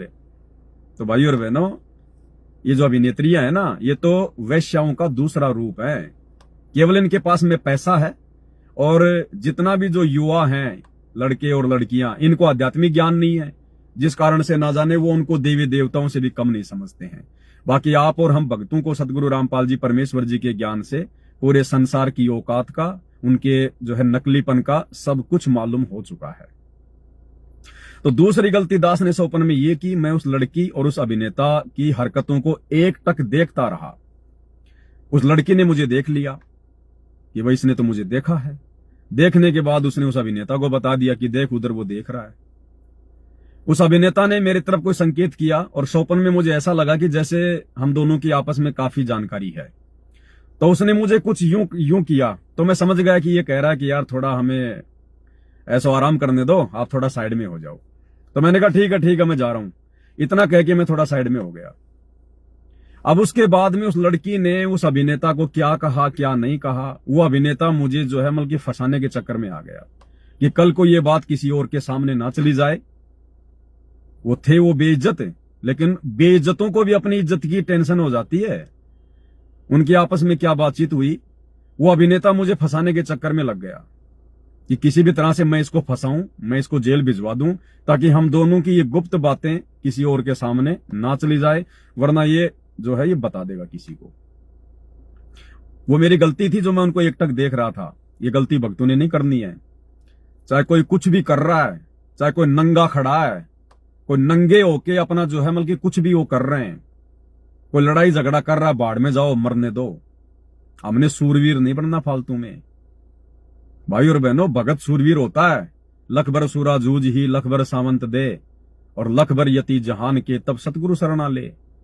ये सूरवीर के जन्म हमने असंख्यों बार भोगे हैं, लेकिन वर्तमान में हमें भक्ति का सूरवीर बनना है। वो पहले वाले सूरवीर के जन्म जो हम भोग चुके हैं ना, अब हमने वो पहलवान नहीं बनना, हमने वो सूरवीरता नहीं दिखानी कि दो आदमी आपस में लड़ रहे हैं, एक जो है कमजोर को मार रहा है, तो हम भगत जो है कमजोर का लेके पक्ष और उसको ठोकने लग गए, उसको मारने लग गए। ये सूरवीरता हम पहले दिखा चुके हैं। वर्तमान में हमने उस प्रकार की सूरवीरता नहीं दिखानी है, बिल्कुल भी। हमने भक्ति में सूरवीरता दिखानी है। मर्यादाओं को लेकर संघर्ष करना है, प्रेम से, प्यार से, अज्ञान के साथ में ज्ञान आधार से हमने संघर्ष करना है। हमने ये सूरवीरता दिखानी है। अब वो सूरवीरता नहीं चलेगी। हमने वैसे जन्म प्राप्त किए सूरवीरों के जिसके प्रतिफल में आज हमें भक्ति मिल गई, बस उस सूरवीरता का केवल इतना ही काम था कि आज हमें सतगुरु ने शरण में ले लिया। आज यदि हम वैसी सूरवीरता दिखाने लग गए तो हमारी भक्ति बिगड़ जाएगी, तुरंत मर्यादा टूट जाएगी। दुनिया 2 मिनट में कान पकड़ के हमारे को नीचे, हमारा जमीन में नाक रगड़ देगी। हमसे बड़े बड़े सूरवीर ना जाने यहाँ पे कितने बैठे हैं। तो आज हमने भक्ति में सूरवीर बनना है, वो सूरवीरता नहीं दिखानी हमने। तो उन दोनों की आपस में बातचीत हुई, उन दोनों ने मुझे फंसाने का प्लान बना लिया। और शोपन में तो आपको पता है सारी चीजें ऑटोमेटिक सेट हो जाती हैं। तुरंत फिर मैंने देखा कि जहां मैं खड़ा होकर देख रहा था, जैसे मैं नीचे आया उस बिल्डिंग से, तो वो अभिनेता आ गया और एक पुलिस की गाड़ी खड़ी हुई थी, उस पुलिस, और वहां पर 4-5 जो है पुलिस वाले थे। अब वो अभिनेता जानबूझ के उन पुलिस वालों की गाड़ी के सामने खड़े होके पुलिस वालों को गाड़ियां निकालने लग गया, उनको बुरा भला बोलने लग गया। इतने में मैं ऊपर से नीचे उतर के आ गया। फिर मैंने तीसरी गलती कर दी चौपन में। मैं आपस में उनकी तू में देखने लग गया, खड़ा होके मैं सुनने लग गया, आनंद सा लेने लग गया मैं चौपन में कि ये इसको क्यों गालियां निकाल रहा है यार, पुलिस वालों को गाली निकाल रहा है। जैसे आम समाज में कोई भी छोटी मोटी कोई घटना हो जाए, किसी के घर पे कोई पुलिस आ जाए, या आप कहीं अपनी गाड़ी लेके जा रहे हो, आपने देखा यार भीड़ हो रही है रोड पे, क्या कारण है, यूं देखने लग जाएंगे लोग, फालतू में गाड़ियां साइड में लगा लेंगे, भूल जाएंगे कि मैं कहां जा रहा था, मेरा काम की तरह अर्जेंट है, खुद के काम को भूल जाएंगे, दुनियादारी में पड़ जाएंगे। और क्या हो गया, और भीड़ क्यों हो रही है, लेना है कि देना दो। ये हम भक्तों ने गलती नहीं करनी है। इस दुनिया में लाखों जगह रोजाना ऐसी भीड़ इकट्ठी होती है, तुम केवल अपना समय बर्बाद करोगे, ना तुम उसकी कोई मदद कर सकते, क्योंकि तुम्हारे नियम मर्यादा दुनिया से अलग हैं, और ना वहां क्या घटना घटी है, क्या नहीं घटने में क्या लेना देना। पड़ोसी के घर में पुलिस आ गई, हमें छत से क्यों देखना भाई, हमें घर से बाहर निकल के भीड़ में भीड़ क्यों होना, क्या हो गया, अरे क्या कर दिया हमारे पड़ोसी, हमें तो पता ही नहीं, वो तो पता नहीं क्या क्या करते हैं, वो तुम्हें बताएंगे क्या, आपको जानने की आवश्यकता है क्या कि आपका पड़ोसी क्या करता है। आप उसके पड़ोसी हो, उसके भगवान नहीं हो जो हर चीज आपको वो पूछ के करेगा या आपको वो जो है वो बताएगा। तो हमने कोई इंटरेस्ट नहीं लेना, चाहे गांव में पुलिस आओ, चाहे पड़ोसी के घर में आओ पुलिस, हमने ज्यादा बीच में कोई सूरवीर नहीं बनना है। कार्ड लपेटेगा जैसे मुझे लपेट लिया चौपन में, इसलिए मैं आपको ये वीडियो दे रहा हूं। तो वो अभिनेता पुलिस वालों को गाड़ी निकाल रहा है, उनकी गाड़ी के आगे खड़ा होके, पुलिस वालों की गाड़ी के शीशे नीचे उतरे हुए हैं, उधर से पुलिस वाले उसको कुछ कह रहे हैं, उधर से वो कुछ कह रहा है, और मैं खड़ा खड़ा देख रहा हूं अकेला, और कोई नहीं है, और मैं इंटरेस्ट ले रहा हूं। अब जैसे ही वो पुलिस वाले उस अभिनेता को बोले कि देख अब तेरे को थाने में लेके जाएंगे और तेरे को कोर्ट में पेश करेंगे, तू हमें गाड़ी निकाल रहा है, हम सरकारी जो है ड्यूटी पे हैं, तू पुलिस वाले को गाड़ी निकाल रहा है, तेरे को हम जेल करवाएंगे। तो वो अभिनेता कह रहा है कि तू काहे की जेल करवाएगा, कुछ नियम कायदे कानून जानता कि नहीं जानता, कुछ नियम जानता है। तो पुलिस वाले बोले क्यों, बोला तुम पुलिस वालों की कोर्ट में कोई गवाही मान्य नहीं होती, तुम पुलिस वाले तो जो मर्जी लिख दोगे, जो मर्जी बोल दोगे, कानून में पुलिस वाले की गवाही मान्य नहीं होती है। इतने में एक पुलिस वाले ने मेरे को देख लिया कि पीछे एक आदमी खड़ा है, अरे बोले वो रहा गवाह। मिल गया गवाह, अब फंसाएंगे तेरे को। तुरंत मेरे को पकड़ लिया पुलिस वालों ने, बोले ये हमारा गवाह, ये सुन रहा था यहाँ खड़ा खड़ा सारी बातें। अब भाई मैंने देखा तू तो फंस गया भाई। अब मैंने जैसे तैसे सौपन में उनसे धक्का मुक्की करके पुलिस वालों से मैंने हाथ छुड़ा के और मैं वहां से भाग लिया। अब भाई और बहनों, मेरा तो वहां से भागना था। और सौपन तो आया होगा मेरे को मुश्किल से आधे घंटे का, 1 घंटे का, लेकिन उस सौपन में 3 दिन तक वो पुलिस वाले मेरे पीछे लगे रहे, 3 दिन तक। और सौपन में आपको पता भाई और बहनों, ये नहीं लगता कि ये सौपन आ रहा है, हकीकत ही लगता है। मैं कभी तो किसी की ब्याह शादी में जाके मैं छुप रहा हूं, कभी मैं किसी होटल में जाके छुप रहा हूं, कभी ऐसी कोई गलियों में से भाग रहा हूं। और जैसे कोई वो कुत्ता पीछे लग जाता है ना सौपन में, और भागने वाले के पैर बहुत धीरे धीरे दौड़ते हैं, जोर पूरा लगा रहा हूं लेकिन मेरे से दौड़ा नहीं जा रहा। और ऐसा लग रहा पुलिस वाले मेरे पीछे मेरे को दिखाई दे रहे हैं कि मेरे को आगे पकड़ने। और मैं दौड़ने का प्रयास कर रहा हूं, लेकिन जैसे फिल्मों में वो स्लो मोशन में दौड़ते हैं ना धीरे धीरे, ऐसे मेरे पैर उठ रहे और अंदर से घबराहट पूरी की, पकड़ा गया, मारेंगे अब तेरे को ये गवाह बनाएंगे फालतू में। उस आधी घंटे के सौपन में 3 दिन तक वो पुलिस वाले मेरे पीछे दौड़ते रहे और मेरा जीना आराम हो गया 3 दिन तक। फिर परमात्मा ने दास को सुबह प्रेरणा की कि बेटा ये संदेशा दे दे तेरे भक्तों को मतलब अपने भगत भाई बहनों को। ये मुंह से शब्द निकल जाते हैं भाई और बहनों, इनको सीरियस नहीं लेना होता है। जीव है हम जो भी बोलते हैं परमात्मा की जो है प्रेरणा से ही बोलते हैं, लेकिन फिर भी हम जीव हैं, शब्द कुछ ऐसे जो है वो निकल जाते हैं। और आजकल तो फॉलोवर कर दो चाहे भगत कर दो, बात ये की एक ही है। अब आप लोगों ने मेरे चैनल को फॉलो कर रखा, तो आप मेरे क्या हो गए, फॉलोवर। आध्यात्मिक मार्ग में उसको भगत कहते हैं, जो जिसको फॉलो करता है वो उसका भगत होता है। तो वो मुंह से शब्द निकल जाता है, उसको माइंड नहीं करना हमने। तो परमात्मा ने फिर दास को प्रेरणा की कि बेटा अपने भगत भाई बहनों को संदेशा दे दे। तो भाई और बहनों, इसी प्रकार हमने परमात्मा के प्रत्येक वचन को फॉलो करना है। और परमात्मा का शब्द भी यही कहता है, भाई और बात तेरे काम न आवे, तू संतों शरण लाग रे, के सोवे गफलत में बंदे, जाग जाग नर जाग रे, जाग जाग नर जाग रे। ये भाई ये और बातें, यानी भक्ति मार्ग में भक्ति के अलावा और अपनी रोजी रोटी के अलावा भगत के लिए बाकी और बातें फालतू की बातें हैं, ये हमारे किसी काम नहीं आएंगी। कोई मर रहा है, कोई जल रहा है, कोई कट रहा है, कोई लड़ाई झगड़ा कर रहा है, कुछ भी है वो कर रहे हैं, उनके अपने संस्कार हैं। हमने बीच में जाके सूरवीर की भूमिका नहीं निभानी, क्योंकि हमें पता है, आज हमें पता चल गया इस बात का, अगर 2 व्यक्ति आपस में लड़ रहे हैं, झगड़ रहे हैं, एक आदमी जो है कमजोर है, एक उसको जबरदस्ती मार रहा है, और यदि हमने बीच में जाके एंट्री कर दी तो हमने उनके पिछले जन्म के हिसाब किताब में डिस्टर्ब कर दिया। क्योंकि यहां तो बिना संस्कारों के चेहरे पे फुंसी भी नहीं हो सकती किस ब्रह्मांड में। ये कर्म प्रधान क्षेत्र है।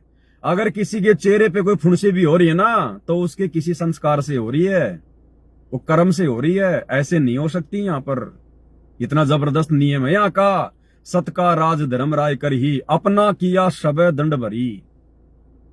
तो हमने अब वो भूमिका नहीं निभानी है जो हम पहले निभाया करते थे, पहले के जन्मों में या वर्तमान में गुरुजी का नाम और ज्ञान मिलने से जो है वो पहले।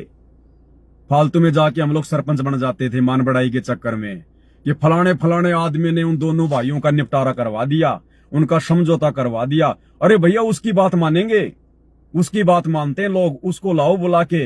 अगर ऐसे कोई आपके पास में आ जाए तो हाथ जोड़ लेना, चाहे आड़ोसी पड़ोसी हो, चाहे गाँव का है, चाहे कोई रिश्तेदार हो, कि भैया माफ करना, मैं इन चीजों से दूर हूं, मैं अपना भक्ति भाव में रहता हूं, वो जाने उनका काम जाने, मेरे तो खुद के झगड़े नहीं मिट रहे भाई इस काल बली के साथ में, तुम्हारा कहां से मैं निपटा दूंगा। और यदि फालतू में सरपंच आप बन गए जाके किसी के कहने से, अरे चल तू तो वैसे चल यार मेरे साथ में खाली बैठ जाना। अगर डायरेक्ट जाके मान बढ़ाई में आके किसी के बीच के पंगे में, लड़ाई झगड़े में अगर बीच बचाव कर दिया आपने, अगर उनका समझौता वो करवा दिया, तो उनका तो समझौता हो गया, तू आ गया अपने घर पे। वो तो जगत वाले हैं, महीने भर बाद में फिर किसी बात पे उनकी बिगड़ जाएगी, फिर वो दूसरा आएगा आपके पास में कि भाई साहब आपने समझौता करवाया था, अब देखो वो मेरे साथ ये कर रहा है, वो कर रहा है, फिर आपको टेंशन। तो हमने पढ़ना है नहीं, इसलिए परमात्मा कहते हैं और बात तेरे काम ने आवे संतू शरण लाग रे, और केस होवे गफलत में बंदे जाग जाग नर जाग रे। भाई उमदा चोला बनया अनमोला लगे दाग पे दाग रे, उमदा चोला बनया अनमोला लगे दाग पे दाग रे। 2 दिन की गुजरान जगत में क्यों जले बिरानी आग रे, क्यों जले बिरानी आग रे। तो आप और हमारा तो भाई ये 2 दिन का जीवन है इस संसार में, हम क्यों बिरानी आग में जले। हमें तो परमात्मा ने दे दिया ना भजन करने के लिए, रास्ता बता दिया ना भगवान ने हमें। हमने केवल अपने भक्ति वाले रास्ते पे चलना है, परमात्मा का ध्यान रखना है, दुनिया पे ध्यान नहीं देना। अब दुनिया की उन घटनाओं पे ध्यान नहीं देना। हाँ, दुनिया की घटनाओं से हमने शिक्षा जरूर लेनी है, हमने वहां जाके सरपंच नहीं बनना है। तो इसी प्रकार भाई और बहनों ध्यान रखना, आप चाहे किसी ऑफिस में काम करते हैं, आप चाहे सरकारी नौकरी में हैं, चाहे प्राइवेट नौकरी में हैं, चाहे कोई मजदूरी करते हैं, चाहे किसी गांव में रहते हैं, चाहे किसी शहर में रहते हैं, आपने दूसरों की बातों में बेमतलब में उलझना है नहीं, पढ़ना है नहीं। आपने पक्ष और विपक्ष की भूमिका निभानी नहीं है। दुनिया आपके पास में आएगी कि भाई साहब हम ऐसा ऐसा कर रहे हैं, बताओ आप इधर हो या फिर आप उधर हो। बोला भैया मैं तो किधर भी नहीं हूं, मैं तो अपने भगवान की तरफ हूं, तुम अपना इधर उधर करो, मुझसे कोई लेना देना नहीं है। एक भगत जी था, वो कह रहा था, एक बार ऐसी बातचीत हो गई थी, बोला भगत जी मैं एक बार फंस गया ऐसे चक्कर में, नाम ले रखा। अब नाम लेने के बाद तो हमें गुरुजी कहते हैं भैया अपना काम भी करो और अपना नाम भी सुमरण करो। अब ऐसे 2 मजदूर थे आपस में, और भी थे मजदूर वहां पर, तो वो आपस में झगड़ रहे थे। और झगड़ा इस बात का था कि जैसे मजदूर होता है आपस में 1500 रुपए की मदद आपस में ले लिया करते हैं, तो एक ने एक को 1000 रुपए दे दिए थे, वो समय पे उसको लौटा नहीं पाया। तो ऐसे उनका आपस में कोई झगड़ा सा हो गया, गाली गलौच हो गई। बोला मैं चला गया बीच में, और मैंने कहा क्यों लड़ रहे हो फालतू भाई, क्या चक्कर है। तो उन्होंने बात बताई, बोले ऐसे ऐसे 1000 रुपए लिए थे, इसने दिए नहीं, इतने दिन बीत गए। तो मैंने ये कह दिया अरे यार कौन सी बड़ी बात है, 1000 रुपए की, तो 1000 रुपए के लिए यार तुम लड़ रहे हो। तो वो जिसके पैसे लिए हुए थे, जो उसको दे नहीं रहा था, तो वो बीच में बोला अच्छा 1000 रुपए अगर ऐसे आते हैं तो ला फिर तू दे देना, ज्यादा अगर तू सरपंच बन रहा तो 1000 रुपए की तो बात है, ला तू दे दे 1000 रुपए। आ गया बीच में तू सरपंच बन के। अब वो भगत बोला मेरा तो छोटा सा मुंह हो गया ना, तो मेरे पास 1000 रुपए देने को थे, और क्या मैं उसको जवाब दूं। भाई अगलों की लड़ाई थी, अगलों का लेन देन था, उसके लिए तो 1000 रुपए क्या पता क्या है वो क्या नहीं है। मुझे बोलने की ये क्या जरूरत थी कि भाई 1000 रुपए की तो बात है। उसने तुरंत कह दिया ला बोलो तू दे दे 1000 रुपए अगर ऐसे आते हैं तो हम अपनी फालतू में बेइज्जती करवाएंगे, क्योंकि हम भगत हैं और भक्ति से जरा भी साइड में हटेंगे, हम अपनी बेइज्जती करवाएंगे, अपने भजन का नाश करवाएंगे। हमने इस चक्कर में नहीं पड़ना बिल्कुल भी किसी भी प्रकार से। तो ये 3 गलतियां दास से सोपन में हुई थी। सुबह जैसे ही आंख खुली, अच्छा मैं 3 दिन से भाग रहा था लास्ट में, वो तो अच्छा हुआ कि मेरे घर वालों ने मुझे जगा दिया कि नित्य नियम का टाइम हो गया। नहीं भाई और बहनों, क्या पता महीना बीत जाता भागते भागते, सोपन में कोई समय का थोड़ी पता चलता है, क्या पता महीना बीत जाता। तो कहने का मतलब है ये छोटी छोटी बातें नहीं है भाई और बहनों। देखो ये ठीक का समय चल रहा है, परमात्मा दया कर रहे हैं, और किसी न किसी घटना के माध्यम से परमात्मा हमारे तक संदेशा जरूर पहुंचवाएंगे। तो आप और हम भगत भाई बहनों ने निकट भविष्य में, क्योंकि अब हम भगत बन चुके हैं, हमारी सोच, हमारी भक्ति क्रिया, हमारी सामाजिक क्रिया, हमारा चाल चलन, हमारा देखना, उठना, बैठना, लोगों से बातचीत करना, ये सब कुछ चेंज हो चुका है, जगत वालों से बिल्कुल चेंज हो चुका है। हम उन लोगों की तरह दिखाई जरूर दे रहे हैं, लेकिन हम उन लोगों के जैसे नहीं हैं। जैसे परमात्मा कहते हैं कि एक ही सरोवर पर हंस भी होता है और बगुला भी होता है, वो दोनों देखने में एक जैसे लगते हैं, कोई ये नहीं कह सकता कि इनमें बगुला कौन सा है और इनमें हंस कौन सा है। लेकिन जब वो खाना खाते हैं तब पता चलता है, बगुला तो खाएगा मेंढक और हंस चुगेगा मोती। तो आप और हमारा जगत वालों से बहुत कुछ बदल गया, चेंज हो गया है। हमने सीधा अपने काम से काम रखना है। ये दुनिया तो ये तो काल का लोक है, यहां तो शराप लगा हुआ भाई। अरे सृष्टि रचना में गुरुदेव ने बताया जब काल तप कर रहा था और कहा कि परमात्मा मैं इन खाली प्लाटों का क्या करूंगा, इनमें मुझे कोई रचना करनी है, उसकी सामग्री भी चाहिए। तो परमात्मा ने कहा भाई तू अपने बड़े भाई के पास जा, कूरम के पास में, और बड़े प्यार और आदर के साथ में उससे मांगना, वो तुझे एक कंस्ट्रक्शन की सामग्री दे देगा। तो काल को कहां चैन था, उसने देखा कि कूरम तो ध्यान मगन है, भक्ति कर रहा है। एक दो बार तो बोला, फिर उसको जो है गुस्सा आ गया जब उसने नहीं उसकी बात सुनी। तो उसने मुकुट पकड़ के ला दिया कि तेरे को सुनाई नहीं देता क्या, इतनी देर से चिल्ला रहा हूं मैं। अब कूरम का तो ध्यान लगा हुआ था परमात्मा में, और जैसे मुकुट हिलाया उसने तो मुकुट में से 5 तत्व निकले, पृथ्वी अग्नि जल वायु आकाश। ये सूक्ष्म रूप में थे, बीज रूप में, और बाहर आते ये फैल गए, क्योंकि नियम है परमात्मा का। तो उसने देखा यार इनमें और कोई न कोई चीज होगी, जब इतनी चीज निकल गई तो। अच्छा, उनको मालूम कैसे पड़ा इस बात का? उसने जो पहला मुकुट जब उसने कूरम का उतारा, उसमें से 5 चीजें निकली। 5 चीजें निकलते ही वो जो मुकुट था, उस मुकुट से आवाज आई कि भैया ये छोटे वाला मुकुट और उतार, इसमें भी है। उसने छोटे वाले को भी लाया, उसमें से ये रजगुण, तमोगुण और ये शतोगुण, ये 3 जो है ये गुण निकले। वो लेके दौड़ पड़ा वहां से। इतने में कूरम की आंख खुल गई। कूरम ने देखा मेरे साथ इसने बदतमीजी की है। तो उसने परमात्मा में ध्यान लगाया, परमात्मा से उसने शिकायत करी कि पिताजी ऐसे ऐसे वो आया था मेरे पास में, और ऐसे ऐसे वो बदतमीजी करके वो चीजें ले गया, और मैं उसको पीटूंगा, गढ़ूंगा मैं उसको। परमात्मा ने कहा कोई बात नहीं बेटा, छोटा है, गलती हो गई, बड़ों का फर्ज है माफ करना। कूरम शांत हो गया। फिर परमात्मा ने कूरम से कहा था कि बेटा आज के बाद उसके लोक में कभी भी शांति नहीं रहेगी। जिस प्रकार उसने आज यहां पर ये जल्दबाजी दिखाई है ना, ये बदतमीजी की है ना उसने अपने बड़े भाई के साथ, इस सतलोक में ऐसी गलती करने वाले के परिवार में, उसके देश में, उसके राज्य में, उसके शासनकाल में कभी शांति नहीं रहती। तो परमात्मा ने उसी समय जो है मतलब विधान बता दिया था, श्राप दे दिया था। श्राप का मतलब सतलोक का विधान, कि उसके 21 ब्रह्मांड में घर घर में ऐसे झगड़ा रहेगा, उसके पूरे 21 ब्रह्मांड में ऐसे अशांति रहेगी। शांति नाम की चीज नहीं होगी। कहीं कुछ हो रहा है, कहीं कोई, यहाँ पे सुअर तो जो है वो टट्टी पे लड़ रहा है, कुत्ता यहाँ पे हड्डी पे लड़ रहा है, इंसान यहाँ रोटी के टुकड़े पे लड़ रहा है। तो परमात्मा ने कहा था कि बेटा उस लोक में कभी शांति नहीं होगी, वहां सब ऐसे लड़ेंगे झगड़ेंगे, चाहे कुत्ता हो चाहे सुअर हो। हैं, अब ये कुत्ता है, अब कुत्ते को देखो आप, अगर उसकी गली में, उस मोहल्ले में दूसरा कुत्ता आ जाए तो उसकी गले की नसें फट जाएंगी भौंक भौंक के। जबकि बताओ उस कुत्ते का कौन सा बेचारा वो प्लाट छीनने आ रहा है, कौन से उसकी औरत छीनने आ रहा है, कौन से उसके बच्चे छीनने आ रहा है, क्या उनका आपस में लड़ाई झगड़ा है, हैं? लेकिन बेमतलब लड़ेंगे झगड़ेंगे कि तू मेरे क्षेत्र में आ कैसे गया। ये वहां से बीमारी लगी हुई है हमारे।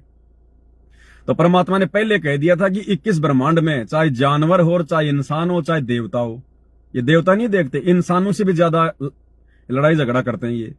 परमात्मा ने इन्हीं के जीवन से, इन्हीं के इन पुराणों से सब कुछ हमें दिखा दिया। तो 21 ब्रह्मांड में आग लगी हुई है यहाँ पर सुख शांति की। तो बताओ हम भगत, हम भैया किस किस की आग बुझाएंगे? हम किन किन के लड़ाई झगड़े मिटाएंगे? हमारा तो खुद का झगड़ा चल रहा है यहाँ काल भगवान के साथ, धर्मराय के साथ में। तो हमने तो अपना झगड़ा मिटाना है और टाइम पास करना है। जितनी परमात्मा ने सांसें दे रखी है, जितना हमारा जीवन है, टाइम पास करना, हाथ जोड़ जोड़ के परमात्मा बचा के रखना, अड़ोसी से, पाड़ोसी से, रिश्तेदारों से, फालतू के लोगों से, गांव गली वालों से, काम धंधे वालों से, ऑफिस वालों से, कंपनी वालों से। कोई फालतू की यारी दो। आप किसी फैक्ट्री में भी काम करते हैं, मजदूरी भी करते हैं, वहां भी मजदूरों से फालतू में यारी दोस्ती रिश्तेदारी जान पहचान मत निकालो। सीधा जाओ, सीधा आओ, अपना सुमरण करते जाओ, सुमरण करते आओ। अगर आपने दोस्त बना लिए ना वहां भी, तो आपका आने जाने का समय आपका बर्बाद होगा। वो दोस्त फिर आपके साथ आएगा और साथ जाएगा और दुनिया भर की बात करेगा। तो बिल्कुल भगत एकांत में अपनी तरफ से कुछ भी शुरू मत करो, और बिल्कुल अलग थलग से जैसे ये दास रहता है। इस दास का पूरे जयपुर शहर में एक भी व्यक्ति ऐसा नहीं है जिसको मैं ये कह सकूं कि ये मेरा मित्र है, ये मेरा दोस्त है, ये मेरा जानकार है, ये मेरा मिलने वाला है। या जब से नाम दीक्षा ली है, मैं एक बार भी अगर मैं किसी से जाके अगर मैं मिला हूं तो, जबकि पहले इसी जयपुर के अंदर इस दास का भी थोड़ा बहुत नाम चला करता था। जिस क्षेत्र में हम थे, स्पोर्ट्स लाइन में था मैं। 21 किलोमीटर की दौड़ थी मेरे पास में, रोजाना 21 किलोमीटर तो दौड़ना होता था मुझे, सुबह 4 बजे उठ के, क्योंकि मेरे पास में हाफ मैराथन थी। हाफ मैराथन होती है 21 किलोमीटर की दौड़। मेरा सब्जेक्ट भी, मैं राजस्थान कॉलेज में यहाँ पे जयपुर में जो है पढ़ा करता था। मेरा जो सब्जेक्ट था वो भी जो मतलब फिजिकल एजुकेशन था। शरीर तोड़ दिया था मैंने जिम में जा जाके फिजिकल में। 21 किलोमीटर तो रोजाना दौड़ा करता था। अब 21 किलोमीटर की तैयारी के लिए 30 किलोमीटर 35 किलोमीटर दौड़ना पड़ता है। सप्ताह में 2 बार तो पहाड़ों पे दौड़ना पड़ता था, स्टेमिना के लिए, एनर्जी के लिए। पार्कों में पड़े पड़े वहीं पे पहन के वो कच्छे और आपस में एक्सरसाइज वगैरह में लगे रहा करते थे। कुछ नहीं हासिल हुआ, समय और श्वासों की बर्बादी हुई। आज घुटने दर्द करते हैं, आज घुटने दर्द करते हैं, क्योंकि उस समय फालतू में शरीर को तोड़ दिया। ये शरीर को एक्सरसाइज के लिए थोड़ी मिला था। हड्डियों के अंदर गैप हो जाता है और शरीर फिर आगे चल के फिर ये दिक्कत करेगा। तो अब पता चल रहा है वो एक्सरसाइज अब क्या काम आ रही है, नुकसान दे रही है आज वो। तो हमारे भी यहाँ पे खूब यार थे, दोस्त थे, और मैं तो वैसे भी बहुत निकम्मा आदमी था। दुनिया भर की लड़कियों के साथ में भी मेरे बहुत ज्यादा मेरे जो है के संबंध हुआ करते थे। मैंने आपको पहले भी बताया था कि मेरे जैसा नीच इंसान नहीं था। ये तो भगवान सतगुरु रामपाल जी की दया हुई, परमात्मा की, जो मुझ नीच को अपनी शरण में ले लिया। परमात्मा ने मेरी दिशा बदल दी। नहीं, जिस रास्ते पे मैं चल पड़ा था, या तो आजीवन आज मैं किसी जेल में होता, आजीवन, या फांसी पे लटका दिया होता। लेकिन परमात्मा ने, सतगुरु आए दया करी ऐसे दीन दयाल। इसलिए उन पुराने दिनों को याद करके मुझे खुशी नहीं होती, मुझे भय होता है। और जब मुझे कोई दिखाई दे जाता है, मेरा कोई पुराना कोई मित्र वगैरह, कोई परिचित वगैरह, मैं गाड़ी के साइड के शीशों के ऊपर ये चढ़ा लेता हूं, ये क्या बोलते हैं, ये जालियां, और मुंह के मास्क वगैरह लगा के मैं मार्केट में जाता हूं। जब भी मार्केट जाता हूं कुछ सेवा का सामान लाने हैं, मुंह पे मास्क लगा के और ये चश्मा लगा के जाता हूं, ताकि कोई पहचान ना ले मुझे कि ये पवन है, फालतू की कोई जान पहचान ना निकल जाए। डर लगता है भाई। 10 मिनट भी अगर उसके साथ में रहेंगे, वो अपनी वो गंदगी मेरे अंदर डालेगा, फालतू की दुनिया भर की बातें याद दिलाएगा, मेरी भक्ति में वो वादा करेगा। तो भाई और बहनों, आप और हमने बचना है। हम भगत हैं और हमने केवल अपने भगवान को देखकर चलना पड़ेगा। अपने गुरु को देखेंगे, गुरु के जीवन को देखेंगे, भगत वाले जीवन को देखेंगे, तो हम भक्ति में सफल होंगे। जब से हम अपने गुरुदेव भगवान को जानते हैं,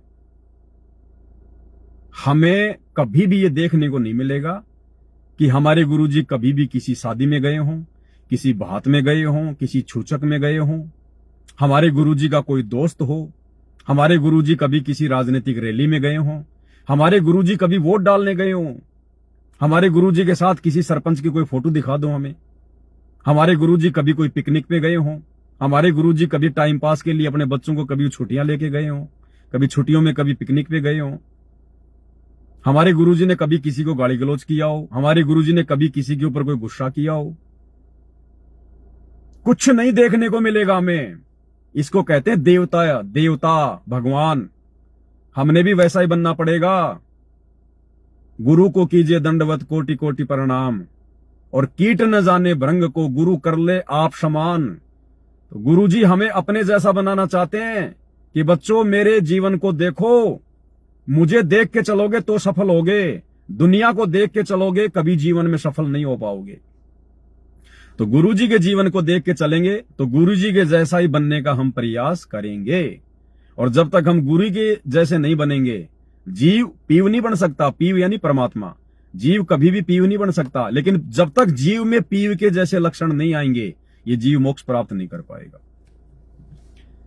तो कहने को तो बहुत सारी बातें हैं, लेकिन एक ये छोटा सा संदेशा था। परमात्मा ने दास को प्रेरणा की कि बेटा अब हमारी हर क्रिया में चेंजमेंट हो जाना चाहिए। हम ये छोटी छोटी गलतियां करने से भी हम बचें, अन्यथा छोटी छोटी गलतियां भी हमारा समय और समाज ही बर्बाद करेंगी। तो भाई मैंने 3 गलतियां की थी सोपन में। अगर आप लेट जुड़े हैं तो वीडियो फिर से देख लेना और विचार कर लेना, ऐसी गलती हम बिल्कुल भी ना करें। चाहे आग लग रही हो किसी की, हमें लेना देना नहीं है भैया। अगर आग से बचना है, परेशानियों से बचना है, तो जैसे हम भक्ति कर रहे हैं वैसे सही भक्ति करो, तुम्हारे घर में भी सुख शांति होगी, तुम्हारी भी परमात्मा रक्षा करेगा।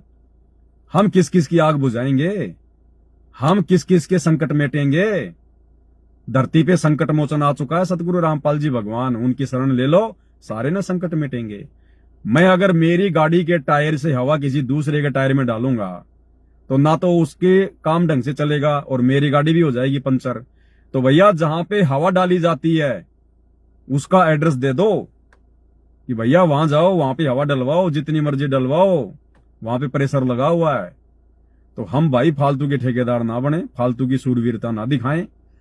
अब सूरवीरता दिखानी है तो भक्ति मार्ग में दिखाओ, और अपनी लेके हाथ में माड़ा, नीची गर्दन करके आधीन भाव से, दास भाव से, नहीं तो काल लपेटता चला जाएगा, लपेटता। ध्यान रखना इस बात का। तो बस आज की वीडियो में केवल इतना ही था। बाकी आज 9 जनवरी है, 14 या 15 की ये मकर संक्रांति आती है। मकर संक्रांति के दूसरे दिन से जो है मुक्ति बोध के ऊपर वीडियो बनाने की श्रृंखला जारी होगी। तो 4-5 दिन सभी भगत भाई बहन ज्यादा से ज्यादा परमात्मा का सत्संग सुने, अपने सुमरण पे ज्यादा से ज्यादा ध्यान दें, क्योंकि भक्ति बिना कुछ नहीं है। आज भाई और बहनों, अगर ये बातें जो गुरुदेव भगवान ने हमें बताई है, समझाई है, जो गुरुदेव ने इतना संघर्ष किया, इतना जो प्रयास किया है, ये बातें केवल हम सत्सेवकों को क्यों समझ में आ रही हैं? गुरु जी की सारी बातें, और फिर गुरु जी के ज्ञान आधार से जब ये दास लाइव आता है तो आप लोगों को क्यों समझ में आ रही है? आप लोगों को समझाने के लिए मेरे अंदर इतनी समझ कहां से आ रही है? गुरुदेव भगवान से। क्यों आ रही है? क्योंकि हम गुरु जी की हम कृपा पात्र हैं। आप और हमारे ऊपर गुरु जी की विशेष मेहर है, तो हमने तो इस मेहर को बना के रखना है, इस मेहर को। और मेहर ये तभी बनेगी जब हम अपने गुरु के अनुसार चलेंगे और भक्ति को प्रथम महत्व देंगे। अपने काम धंधे, व्यापार, नौकरी से भी ज्यादा महत्व जब हम भक्ति को देंगे, कि काम बिगड़े तो बिगड़ने दे, 1 घंटा लेट हो रहा तो होने दे, पहले अपनी भक्ति है, पहले तीनों समय की आरती है, पहले अपना ये प्रथम मंत्र सतनाम है, उसके बाद में बाकी सांसारिक काम है। क्योंकि अब हमें पता चल गया है उस सांसारिक काम के बिना, चाहे वो कितना अर्जेंट क्यों ना हो, उसके बिना हमारा काम फिर भी चल जाएगा, लेकिन इस भक्ति के बिना हमारा काम नहीं चलेगा। और सांसारिक उन कार्यों से हमारी भक्ति नहीं बन सकती, लेकिन भक्ति से सांसारिक कार्य भी परमात्मा बनाएगा। तो हमने भक्ति को प्रथम प्रायोरिटी देनी है। दुनिया तो नादान है, अनजान है, आध्यात्मिक ज्ञान से कोसों दूर है। इसलिए दुनिया का तो मकसद केवल उनको जन्म से ही माँ बाप के द्वारा, रिश्तेदारों के द्वारा, समाज के द्वारा केवल यही बताया जाता है कि बेटा धन पैसा है तो सब कुछ है, नहीं तो कुछ नहीं है। तो वो तो पूरी जिंदगी पैसे को लेके चलता है। लेकिन आप और हमें गुरुजी ने बता दिया, कबीरा सब जग निर्धना, धनवंता ना कोई, धनवंता सो जानिए जा पे राम नाम धन होए। एक फोन आ रहा है, किसका उठा लेते हैं। हेलो सत साहिब जी। सत साहिब जय बंदी छोड़। जय हो बंदी छोड़ की। भगत जी, वो जैसे अभी आपने शोपन का जिक्र किया था जी, तो दास को भी क्या ये शोपन दोस्त बहुत मतलब परेशान करते, बीच बीच में, हफ्ते में 2 दिन में, 5 दिन में से। भगत जी देखो, शौपन दोष एक नेचुरल जो है वो प्रोसीजर है जी। शौपन में अगर शौपन दोष हो रहा है जी तो उसके 2 कारण होते हैं भगत जी। जी। सबसे पहला कारण तो है हम दिन भर में हम क्या सोचते हैं, क्या हम लोग देखते हैं, क्या हम लोग मोबाइल में देख रहे हैं, क्या क्या हम लोग बातें कर रहे हैं जी। उसी अनुसार फिर वही बातें फिर रात्रि में आएंगी, फिर वो शौपन में। क्योंकि हमारा शरीर एक मशीन है, एक कंप्यूटर है। जी। ठीक है। यदि आप इस प्रकार से कुछ भी कोई वो हरकत, कोई क्रिया फालतू का मोबाइल में देखना सेकना यदि आप नहीं करते हैं जी, और उसके बाद भी यदि आपको शौपन दोष होते हैं जी, तो फिर वो हमारे शरीर का कोई खान पान का फिर ऐसा कोई वो प्रोसीजर है। हाँ। और फिर उसमें भगत जी हमारे को कोई दोष नहीं होता, क्योंकि शौपन में हमारे ऊपर कोई जो है कंट्रोल नहीं होता है। जी। तो शौपन में चाहे हम कोई अच्छा काम कर रहे हैं, चाहे हम कोई बुरा काम कर रहे हैं, शौपन में हमें कोई दोष नहीं लगता है। जी। लेकिन शौपन से फिर हमें ये सावधानी जरूर बरतनी है कि ऐसा मेरे साथ बार बार क्यों हो रहा है, मेरे विचारों में कोई कमी है, या मेरे खान पान में कोई कमी है, या मेरी क्रिया में कोई कमी है, तो उसमें धीरे धीरे फिर अपना जो है वो सुधार करो। बिल्कुल भगत जी, वही दास ने मैंने कहा भगत जी से एक बार जानकारी तो ले लूं कम से। हाँ ठीक है जी। जी जी भगत जी, ये था बस, ये पूछना। सत साई भगत जी। सत साई।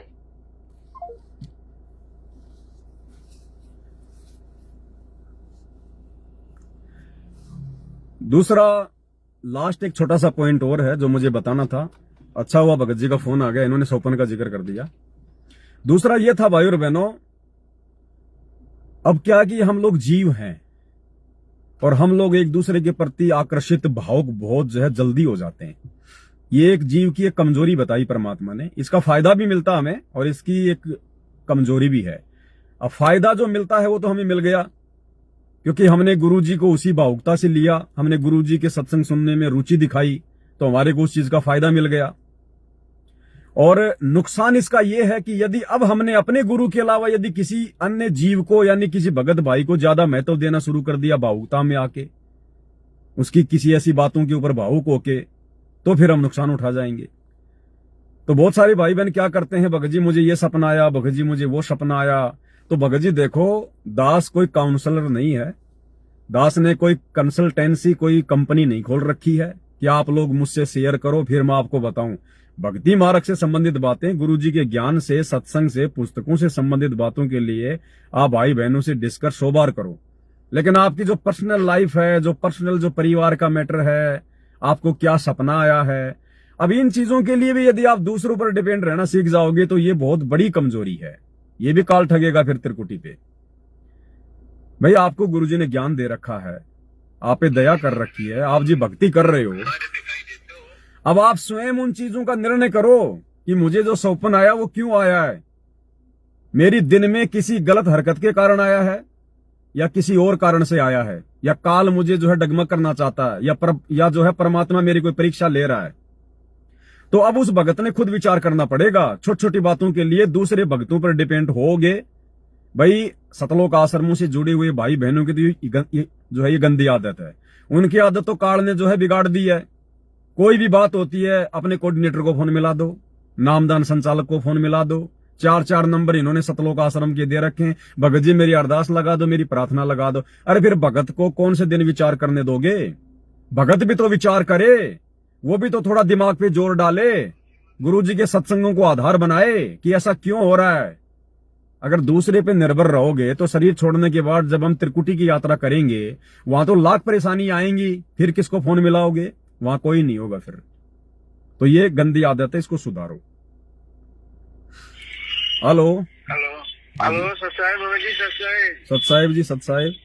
हाँ, मैं देवांशु भैया बोल रहा हूँ, दास जी बोलिए। वेस्ट बंगाल से। जी जी सर, भगत जी मेरा एक सवारी गाड़ी है, उसमें अगर कोई पूजा में जाना चाहता है तो लेके जा सकता हूँ क्या? भगत जी देखो, 2 बातें हैं। हाँ जी। अगर आपकी खुद की गाड़ी है, हाँ जी। अगर आपकी खुद की गाड़ी है, कोई यदि आपसे उस गाड़ी को यदि मतलब की बुकिंग पे लेता है ब्याह शादी के लिए या किसी मंदिर के लिए या किसी पूजा पाठ के लिए, अच्छा, तो हमने बिल्कुल भी वो बुकिंग नहीं लेनी है। अच्छा अच्छा। यदि आप ड्राइवर हैं, आप किसी की गाड़ी चलाते हैं, हाँ जी। और यदि ऐसी कोई बुकिंग आपके पास यदि आपका मालिक भेजता है तो फिर आप वहां पे एज ए ड्राइवर जो है मतलब की जा सकते हैं। अच्छा अच्छा अच्छा। बाकी देखो, ज्ञान होने के बाद तो भगत वहां भी नहीं जाएगा फिर।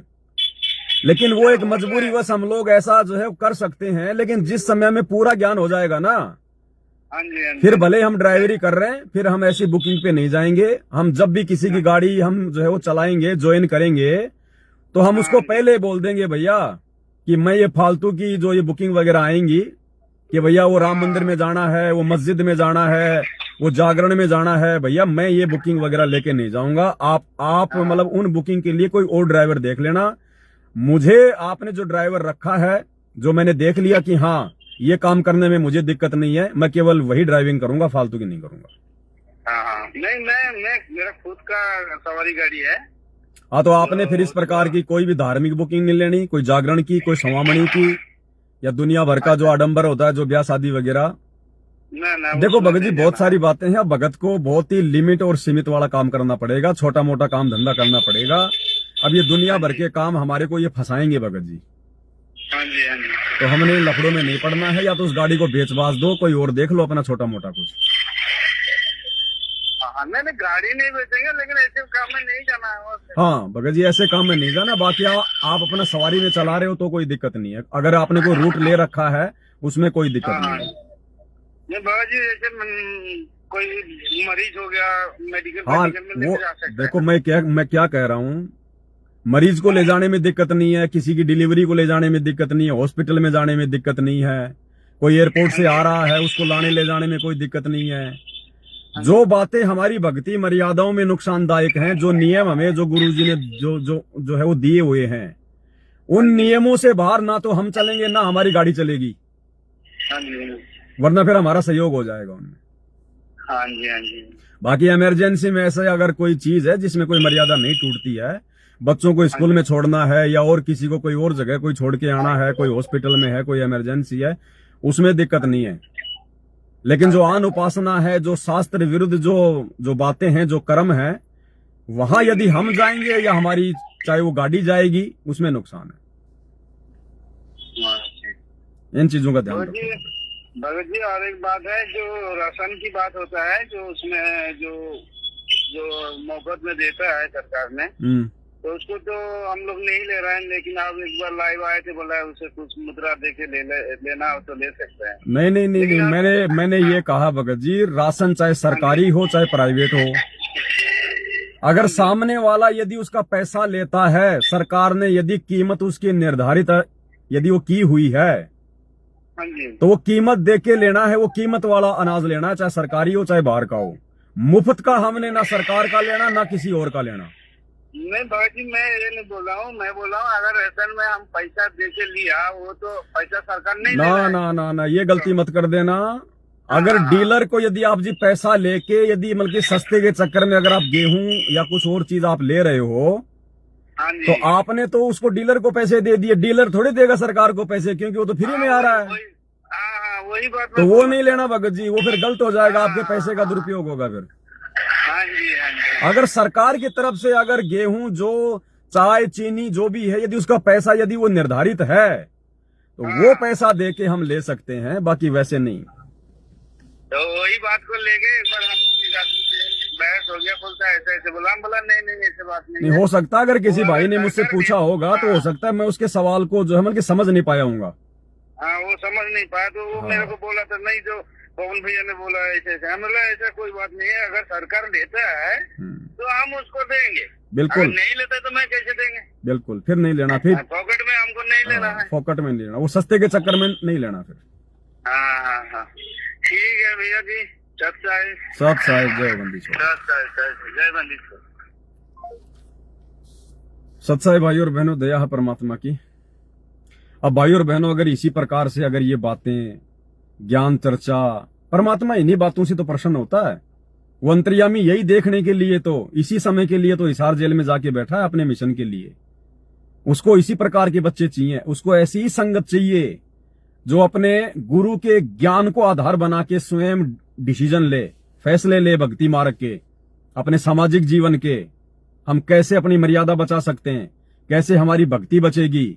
तब परमात्मा प्रसन्न होगा कि हाँ अब ये बच्चे अपने पैरों पे खड़े हो गए। तब परमात्मा खुशी खुशी यहां से सतलोक के लिए विदा होगा। अन्यथा हर युग में परमात्मा नाराज होके दुखी होके गया है। तो अब हमने परमात्मा को नाराज नहीं करना है। और यही बातें भाई और बहनों जो सात संगति में होती है, दास लाइव आके करता है। अगर इन सतलोक आश्रमों में शुरू हो जाएं, जबकि कितना अच्छा मौका उनके पास में अपने को कर्म बनाने का। इन आश्रमों में इन्होंने बड़े बड़े आश्रम खोल रखे हैं, लाखों भगत वहां पर इकट्ठे होते हैं, 2-2 दिन रुकते हैं, 3 दिन रुकते हैं। उन आश्रमों में इतने बड़े बड़े भगत हैं जो 20-20 साल से जो गुरुजी के साथ में रहा करते थे, सारनाम मिल गया। एक भी माई का लाल ऐसा नहीं है उन आश्रमों में जो संगत को ये कह सके कि भैया देखो संध्या आरती हो गई है, सभी भगत भाई बहनों ने भंडारा ले लिया है, रात्रि के 10 बज गए या फिर 11 बज गए और बाल बच्चे सबके सो गए हैं। अब हम सभी भगत भाई बहन बैठ के परमात्मा की चर्चा करेंगे, एक दूसरे भगत भाई बहन की शंकाओं का समाधान करेंगे। किसी को कोई शंका है तो सवाल करो। और जो हमारे जो पुराने जो भगत जी हैं आश्रम में, जिनको आप और हमारे से बहुत ज्यादा ज्ञान है परमात्मा का, जिन्होंने परमात्मा की संगति करी है, वो भगत जी हमारी शंकाओं का समाधान करेंगे मालिक के ज्ञान आधार से। तो भाई और बहनों, उन आश्रमों में तो इतना अच्छा माहौल हो जाए, लेकिन ऐसा ये नहीं करेंगे, इनकी मजबूरी हो गई। अब ये क्या समझाएंगे भक्तों को? सारे तो इन्होंने उल्टे काम कर दिए, सारी तो इन्होंने मर्यादा तोड़ दी। अब भगत यदि कोई शंका जाहिर करेगा तो उसका क्या समाधान देंगे ये? क्योंकि वो उल्टा काम तो वो खुद करके बैठे हुए हैं। राजनीति ये कर ली, स्टेडियम ये बना दिए, हैं भक्तों के दान धर्म का इन्होंने दुरुपयोग कर दिया, आरक्षणों में ये चले गए, आरक्षणों में इन्होंने दे दिया पैसा, गुरुजी की मर्यादा तोड़ दी उनको पात्रों को देके, दुनिया भर के आडंबर पाखंड इन्होंने इन आश्रमों में शुरू कर दिए, गुंडों की सीबीआई जांच, समाज के साथ में भाईचारा, जाट भवन, गांव के लिए बसें चलाना, रक्तदान, देह दान। तो ये भक्तों की कौन सी शंका का समाधान करेंगे? और फिर भी यदि ये बोलेंगे तो वो बातें इनके आचरण के विरुद्ध हो जाएंगी, क्योंकि परमात्मा कहते हैं कि करनी तज और कथनी कथ है, अज्ञानी दिन रात, और कुत्ते ज्यों भौंकत फिरे सुनी सुनाई बात। फिर उन भक्तों की उन बातों का किसी पे कोई असर नहीं होगा। तो जिस कारण से ये चाहकर भी लोगों की शंका समाधान नहीं कर सकते। दूसरा कारण, इनकी हिम्मत नहीं होती है, क्योंकि अंदर से ये भगत नहीं है, अंदर से ये लोग मर्यादा में नहीं है। चाहे गुरु जी का बेटा बेटी भाई बंधु रिश्तेदार कोई कितने से बड़ा बड़ा सार नाम सार शब्द प्राप्त कोई भगत क्यों ना हो, एक भी मर्यादा में नहीं है जो आश्रमों से जुड़े हुए हैं। तो अंदर से इनके अंदर वो प्रेरणा नहीं होती है परमात्मा की। परमात्मा इनको सत्प्रेरणा नहीं करता, ये केवल जो है काल प्रेरणा से ही आगे बढ़ रहे हैं। तो इनके अंदर वो हिम्मत पैदा नहीं होती कि ये 2-2 घंटे बोल लें, 4-4 घंटे बोल लें, भक्तों की शंकाओं का समाधान कर लें। इनको भय होता है कि भगत न जाने क्या पूछ लेगा और मैं जवाब नहीं दे पाए तो मेरी बेइज्जती हो जाएगी, क्योंकि ज्ञान इनको है नहीं, सत्संग ढंग से इन्होंने सुने नहीं है। तो दूसरा कारण ये है। तीसरा कारण ये है कि अगर हमें इसी प्रकार से रातों को बैठ बैठ के भक्तों के साथ में ज्ञान चर्चा यदि हम करने लग गए तो भक्तों की सारी शंकाओं का समाधान तो यही हो जाएगा। फिर हमारे नंबरों पे फोन कौन करेगा? फिर हम ज्योति पाठ का आदेश किसको बताएंगे कि गुरुजी का आदेश आ गया ज्योति करवा दे, गुरुजी का आदेश आ गया पाठ करवा दे। अगर सारी शंकाओं का समाधान इसी प्रकार से रातों को बैठ बैठ के हम करने लग गए तो भगत फिर मोबाइल पे फोन क्यों करेगा? मोबाइल पे कोई अगर प्रार्थना नहीं लगाएगा तो फिर ज्योति पाठ का आदेश कहां मिलेगा? तो इनका धंधा बंद हो जाएगा। चौथी बात, कोई एक आदमी है नहीं जो वहां पे सरपंच बन जाए। वहां पे तो 50 दावेदार हैं, 50, कि मेरे को क्यों नहीं बोलने दिया, मैं भी था वहां पे, मेरे को बनाया जाए सरपंच बीच में, मैं बैठ के बताऊंगा भक्तों को, क्योंकि वहां पे सरपंच भी तो बहुत हैं। तो इसलिए वहां पे कुछ नहीं है, केवल लड्डू जलेबी बर्फी, मिट्टी के बैल देख लो, कबीर जी का झोपड़ा देख लो, मिट्टी का पहाड़ देख लो, लहर तारा तालाब देख लो, हैं, डेकोरेशन देख लो, नहा लो, धो लो, खा लो, पी लो, 2-3 दिन टाइम पास कर लो और अपने घर आ जाओ। तो जो बातें भगवान ने यहां शुरू करवा रखी हैं सात संगति के माध्यम से, सत्सेवक भाई बहनों के माध्यम से, अगर यही बातें मात्र 6 महीने अगर इन आश्रमों में शुरू कर दी जाएं तो भाई और बहनों संगत का माहौल बदल जाएगा, माहौल। लेकिन काल ऐसा होने नहीं देगा, ऐसा हो नहीं सकता भाई और बहनों, क्योंकि ये तो जिसपे साहिब की दया होती है वहीं शुरू होता है। अब फोन आ रहे हैं बहुत सारे भाई बहनों के, फिर लंबा समय हो जाएगा भाई और बहनों। 1-1, 1.5 घंटे की वीडियो ठीक है, इससे ज्यादा नहीं होनी चाहिए। तो अब वीडियो को हम समाप्त करेंगे।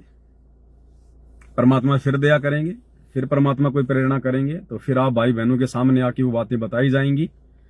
और भाई और बहनों, तभी फायदा है जब हम इन बातों पे अमल करें, क्योंकि ये संदेशे कोई पवन दास के नहीं है, ये संदेशे किसी भगत भाई के मत मान लिया करो। चाहे पवन दास लाइव आता है, चाहे सुरजीत दास लाइव आता है, या और कोई भगत भाई बहन, कोई रामेश्वर दास है, जैसे 2-4 भाई बहन लाइव आते हैं, बातें करते हैं ज्ञान आधार से, मालिक की दया है। तो हमने उन बातों को उन भगतों की बात नहीं समझना चाहिए कि ये भगत कह रहा है।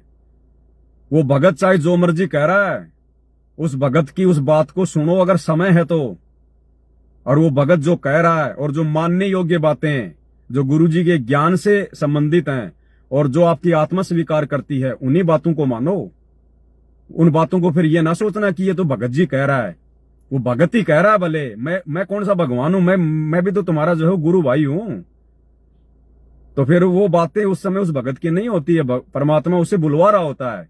अगर आपके समझ में आ जाए तो उन बातों को एक्सेप्ट करो। तो इस प्रकार से है। तो आज के वीडियो में केवल इतना ही। बंदी छोड़ सतगुरु रामपाल जी भगवान की जय हो।